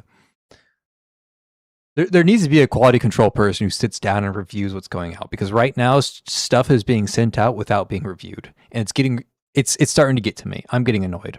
I don't like the broken frontline stuff. Like it's annoying. It's not fun. I don't like the data crevice stuff because shit's not explained, and when they're reusing assets from previous chapters and changing the rules of those enemies from those previous chapters. It's fucking annoying. And this kind of stuff, like, it's just straight up not explained. Like the other data crevice stage where like the lanterns are coming from the pillars, and you destroy a pillar, but its health bar comes back. And you destroy the pillar 10 times, and the pillar's health bar comes back 10 times. But it turns out the number to the left of the pillar that's halfway obscured by the pillar shows how many health bar the pillar has when they've never done that before. They could have just given it a boss HP bar and called it a fucking day, but they decided against that. And they gave us whatever the fuck they decided to give us, because that shit was dog shit. Like there's some stuff here that needs to be actually thoroughly explained. That's not getting explained. Like this is not going through QC. This is just being pushed live without any second person double checking to make sure it makes sense. I'm sure it makes sense to whoever designed it, but it's not reaching like a playtest group or anything like that. It's just being sent live, and they're hoping for the best. It's really sloppy. It's annoying. Like this DPS center stuff, it's really sloppy. If I have Hamel on the field, does Hamel increase her own damage by 15%? Is she considered a DPS center for herself? If I have Hamel and Koklik on the field, does Hamel's damage go up by 30%? Or should it only go up by 15%? Because it doesn't count Hamel, but it does count Koklik because she's an allied center. Like does it still 0%? Because they're both catalyst centers and not DPS centers. Like it doesn't explain any of the nuance there, and it needs to. It needs to. So, yeah, that's my rant. Now let's watch Augustus summon a billion things.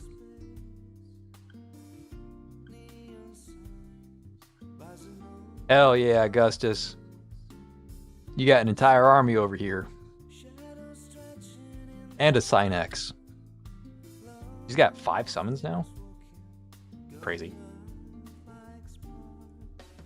And if I remember to move people every once in a while, she'll have infinite blades too.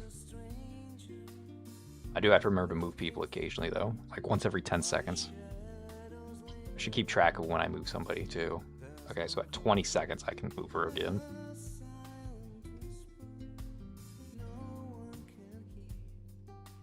Yeah, I was early. And at 20 seconds, I should move it. Yep, got SP. Cool. I have enough Shattered Blades for the rest of the stage.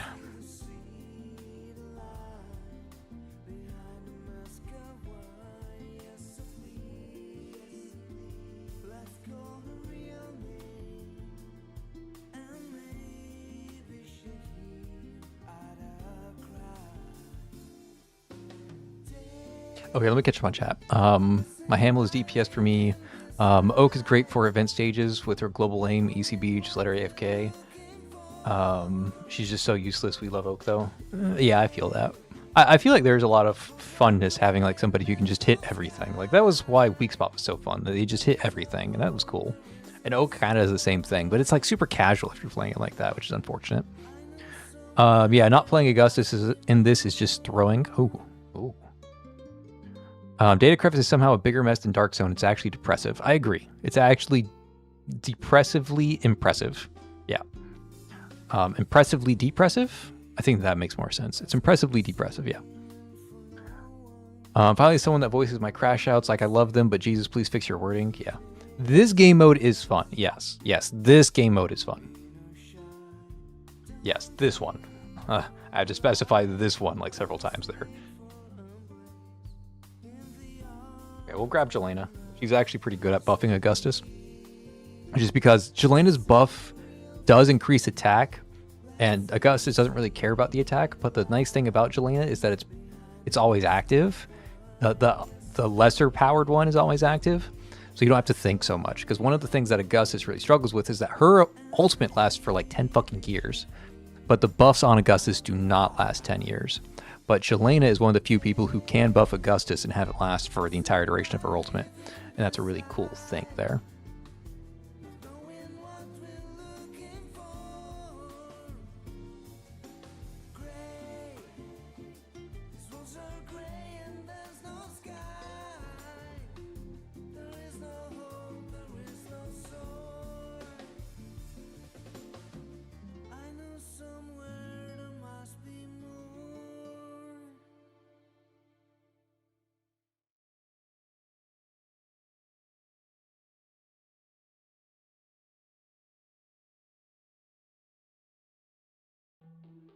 Okay, let's start looking for new centers. What do we got over here? LL? We take the LL. One more refresh. Shalom? Fuck it, we take Shalom. Do I have anything for Shalom? No. But she's here. Now I have all these centers I can't use. Fuck it, Shalom, you're in.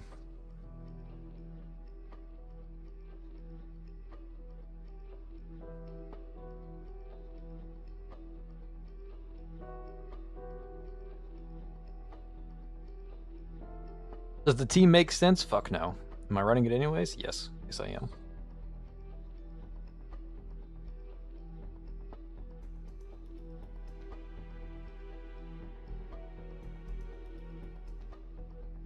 Oh, what is this? Purple lightning.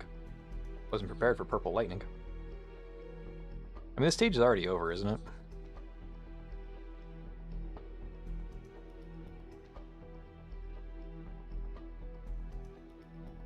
Yes. Yes, it is.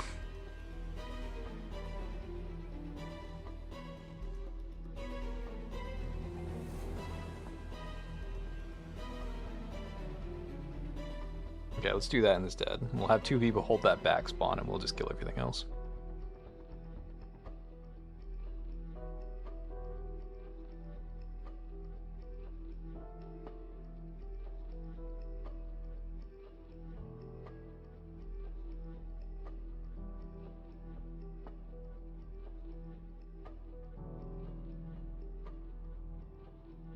Holy, there's some like big boy elites back here though.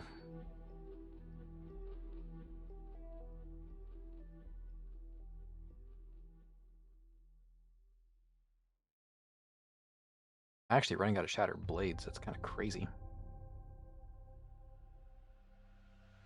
I thought this was the boss stage and the stage would end as soon as the boss died like it did last time. This one's actually lasting for longer. Don't really understand the rules there.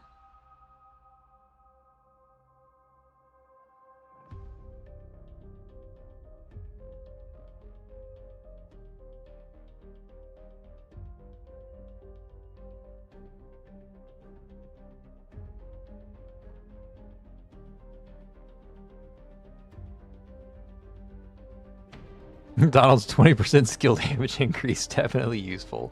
Agreed. I'm glad you understand.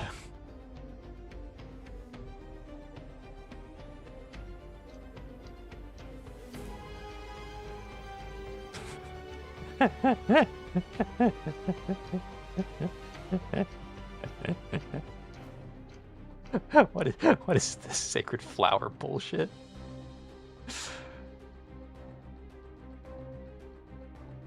Yeah, of course I'll take the true damage one. What the fuck?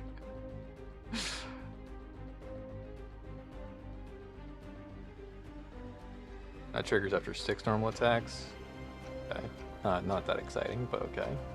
I mean, it's useful, don't get me wrong.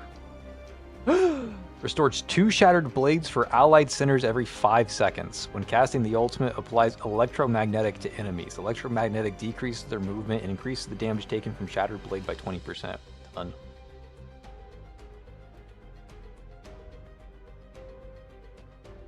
Okay, they gave her a rebound. Oh, I can give her the M value, so she can have infinite M value too. Awesome. Allied center attack by 90. Done. A little bit of defense. Sure. Okay, Jelena, you're out of here. Shin, you have infinites again, so you're in.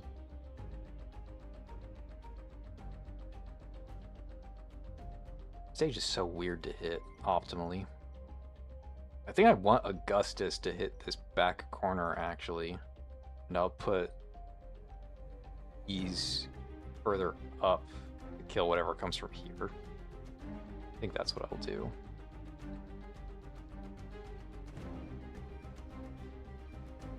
I'll hit that.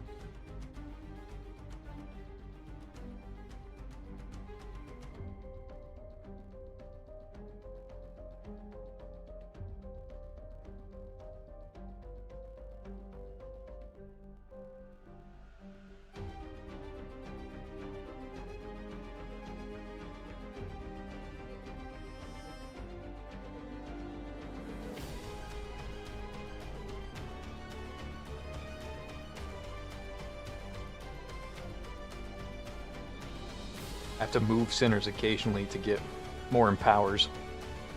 Because I chose that for some reason.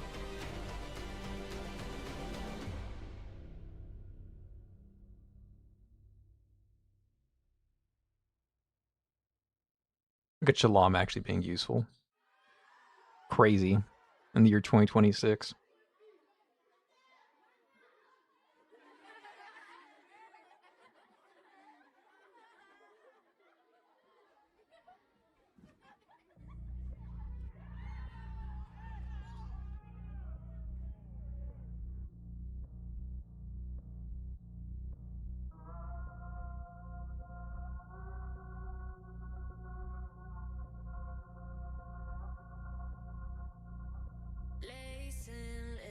Ooh, a good song. Hell yeah.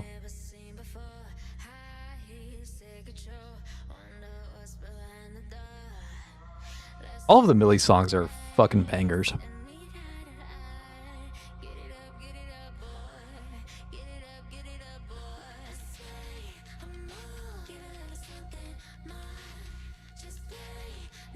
Oh, we got... Ooh, Shalom?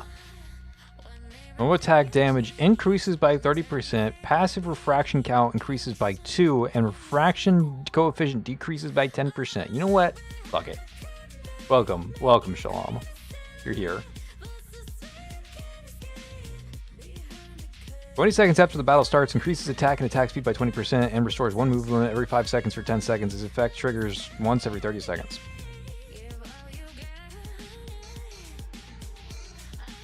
Path of Nowhere, please. Hold on. Chat, we're going to go on a guessing game. You guys ready to guess? Hold up. 20 seconds after the battle starts. Increases attack and attack speed by 20%. Comma. And restores 1 move limit every 5 seconds for 10 seconds. Okay. Y'all with me there, right? Does that mean my attack and attack speed lasts for 10 seconds? Or is that permanent? Is the attack and attack speed permanent, or does that last for 10 seconds?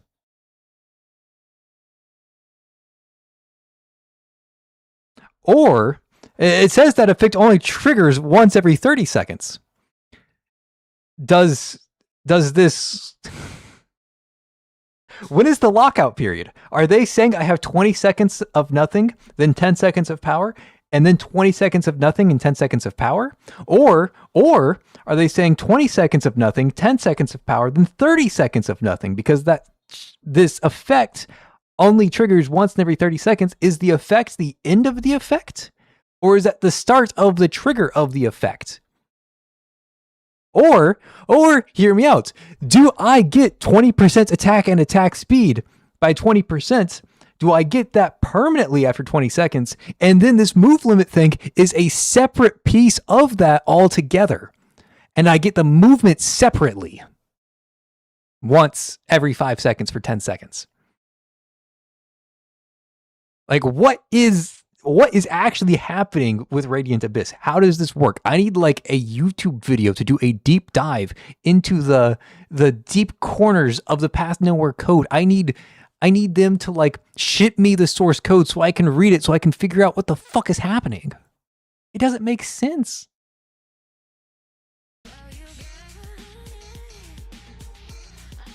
As a Yu-Gi-Oh player who's used to their problem-solving text, this shit drives me insane. You understand, Violet. I haven't played Yu-Gi-Oh in a good number of years, but I know your pain. I follow the Yu-Gi-Oh scene a little bit. I know your pain. I don't understand how half your rulings work, but you know what? I know that you guys do, and that's good enough for me.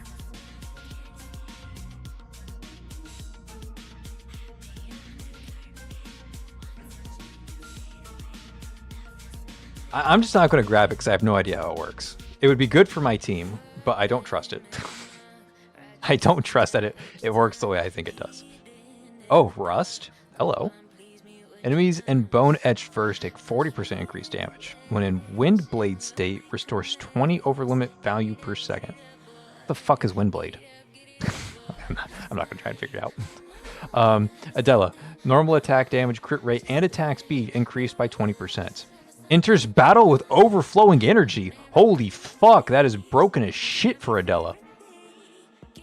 What the fuck? That's insane. That's insane. I'm not going to use Adela, but that's insane. Adela lovers and are out here living their best life. Shalom? Skill damage increases by 30% when Prism is created. Cast Retinance centered on its grid. Servulent gains 1 additional use. Hell yeah, that's what we're talking about, Shalom. Hell yeah, you're becoming useful slowly but surely. I'm about to write to Anto asking them to take me to their writing team because their wording is affecting my key. I know a YouTuber who likes to test stuff and makes nice videos. He's called idontcarel. Oh. Man, it'd be so annoying to test. Like, legitimately, it would be so annoying to test. You'd have to go in here, set your parameters, and like fish for that one specific item, and then know what your damage was before the stage and then after the stage, and have a unit tanky enough that you could use the attack multiple times during the opening and closing windows. Like, bro, it's not worth it.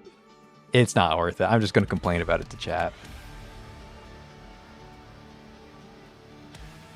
It's so obtuse. It doesn't make any sense.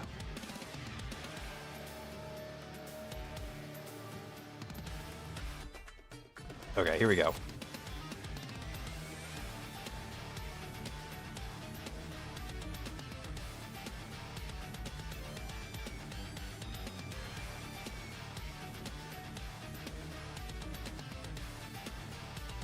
This one paratrooper in the back spawned out of range, and he's just standing there menacingly.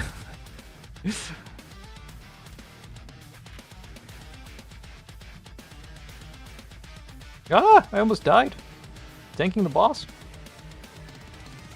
Don't hit me again, please. Oh, it was one of those stages where you kill the boss and the stage ends.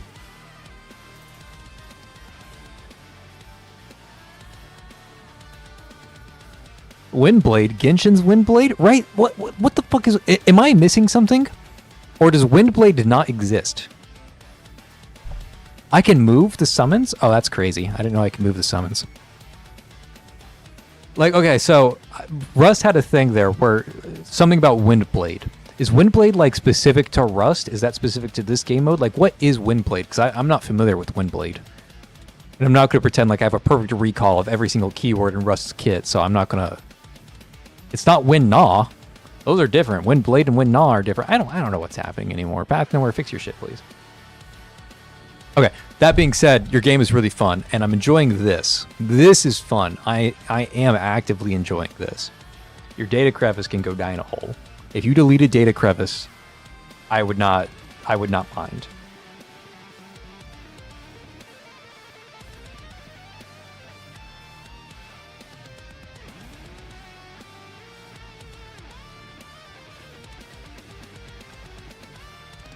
Okay, what do we get from the S rank mission? We get 1 pool and some hypercubes. Oh, and we get this title. Oh, that's actually a cool looking title. I can't read it though. What is can you guys read that? I got it. It's the Wings of Starry Abyss, but it's white text and there's a bright white galaxy shine behind the word abyss. So it's impossible to read unless you like get an inch away from the screen and start squinting. I mean, it looks cool. I'll give him that. It's a cool looking one. That being said, my icon, it's just so clean, man. It's so clean. Look at that ivory judgment, the gold. I'm going to change my outfit. Hold on. Nope. This button. We're going back the good old reliable. Actually, old reliable would be the very first outfit they introduced. This thing is awesome. I love this outfit. But, you know, Augustus. LOL. Yeah, the text color sure was a choice. Absolutely. Again, it could use a little bit of time in the QC oven. So, okay. Okay. I'm gonna be annoying for a second. That's what I do at my job, right? Not all of my time, but like let's say 60% of my time is spent on QC. Spent on quality control. We make all these plans, we make all these prints, and we send them out to construction crews to get constructed, right? And we know what we want to build, but we have to communicate that information to the crew, and we need to make sure that our information is accurate. Okay, so when my team draws up plans and has like an inventory associated with it, and like has all these reports, structural reports, like electrical load reports, we have all of these reports and all these plans, and we are about to send it to a crew, it has to go through me first because I need to make sure that all of that information is accurate. And we make a lot of mistakes, which is why it gets sent to me first, right? If I don't check the stuff, we will send out mistakes. That's just how it works, right? It doesn't matter like how good the team is. You could have somebody with 25 years of experience doing the initial design, and he will still miss some stuff because it's complicated shit. But you need somebody in that role to look over your work so that you're not putting out wrong or misleading or confusing information. That's literally what I do professionally. And Path Nowhere, I can tell, is not doing it. They're not. They're ignoring a lot of those features. The clarity is their biggest issue. They're not releasing anything with clarity. And it shows. It really does. It shows. And they need somebody in there, a play tester or somebody in there to tell them like, hey, this doesn't make any sense, or this needs to be refined, or this isn't fun. And they're missing that right now. And again, like the easiest example, I'm going to show two real quick. I'm going to go to Dis City. I'm going to go to Chapter 6. I'm familiar with this enemy. This is Gonzalez Elite, okay? Gonzalez Elite is just a basically enemy. The only thing that he has, he apparently recovers some HP. The effect stops when his core broken. Cool. This is just like your very intro. You have to break this guy's core to kill him. All right? Everyone cool on what Gonzalez Elite is. Awesome. Okay. Now, I go to the new data crevice, and I go to enemy info. Gonzalez Elite. It's the same enemy. But now it's 30 sanity loss, and he takes up 2 blocks. Why does he take up 2 blocks now? What? Couldn't you use a different enemy that does take 2 blocks? Because I see a Gonzalez Elite, and I just think, oh, he's just a 1-core enemy that doesn't do anything. But no, he's a 2-block enemy that's entering with 50 stacks of shield. What information is there to convey to me that this enemy is so threatening when this is the most basic ass bitch of elite units? This is like the intro tutorial elite enemy. He doesn't do anything, but now he's like the super biggest raid boss in the world who needs to be blocked and has 50 shield stacks. Like, it doesn't. Why use Gonzalez Elite to convey this level of threat? It doesn't make any sense. And then, okay, you guys just saw the problems with the intertidal exploration descriptions. There are some problems with whatever the fuck is happening on these stages, because I played this stage like 8 times, and all of a sudden I was just being given free SP for no reason, and then I completed the stage. I don't know why I was given free SP for no reason, but I was being given free SP for no reason. No idea how that works. And then you also go into this intertidal exploration thing. You go to your missions, you go to the S rank, you do all of this, you finally get your big reward, and you can't fucking read it because it's white on white. Like, what is going on here? Like, excuse me? Somebody please like check in and like look over this stuff, because whoever designed this, it makes sense to them. I know it makes sense to them. Whoever put this into the game, they had a thought in mind and they execute it, and they're proud, and it's awesome. When it gets to the end audience, I can't read their mind, right? I don't know what they wanted to put here. I don't know what aesthetic they wanted to go for. It's not clear to me. And it needs to be clear to me. That's the whole point. The whole point is to convey that information to me, the end user.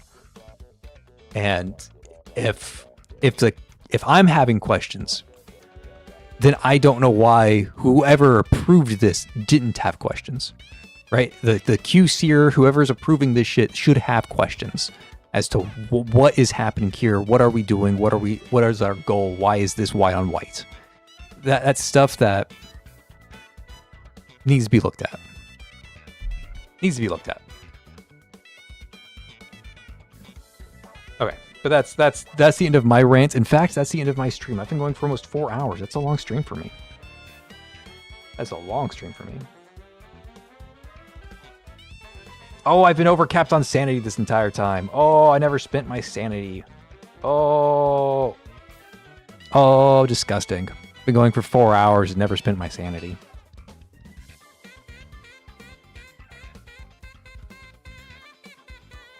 Disgusting.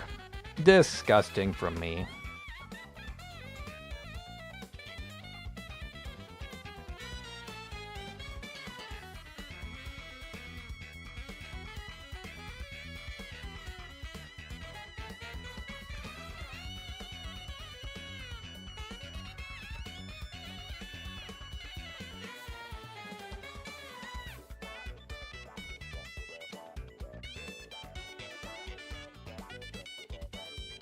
I didn't do any of my dailies, wow. I just completely ignored the dailies and just jumped straight into Broken Frontline, apparently.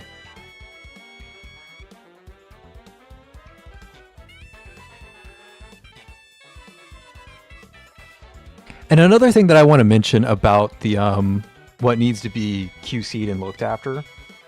I've been playing Path to Nowhere for we're coming up on 4 years.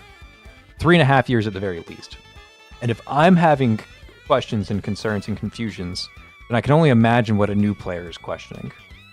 Like, a new player is going to see all that stuff and they're going to fucking panic.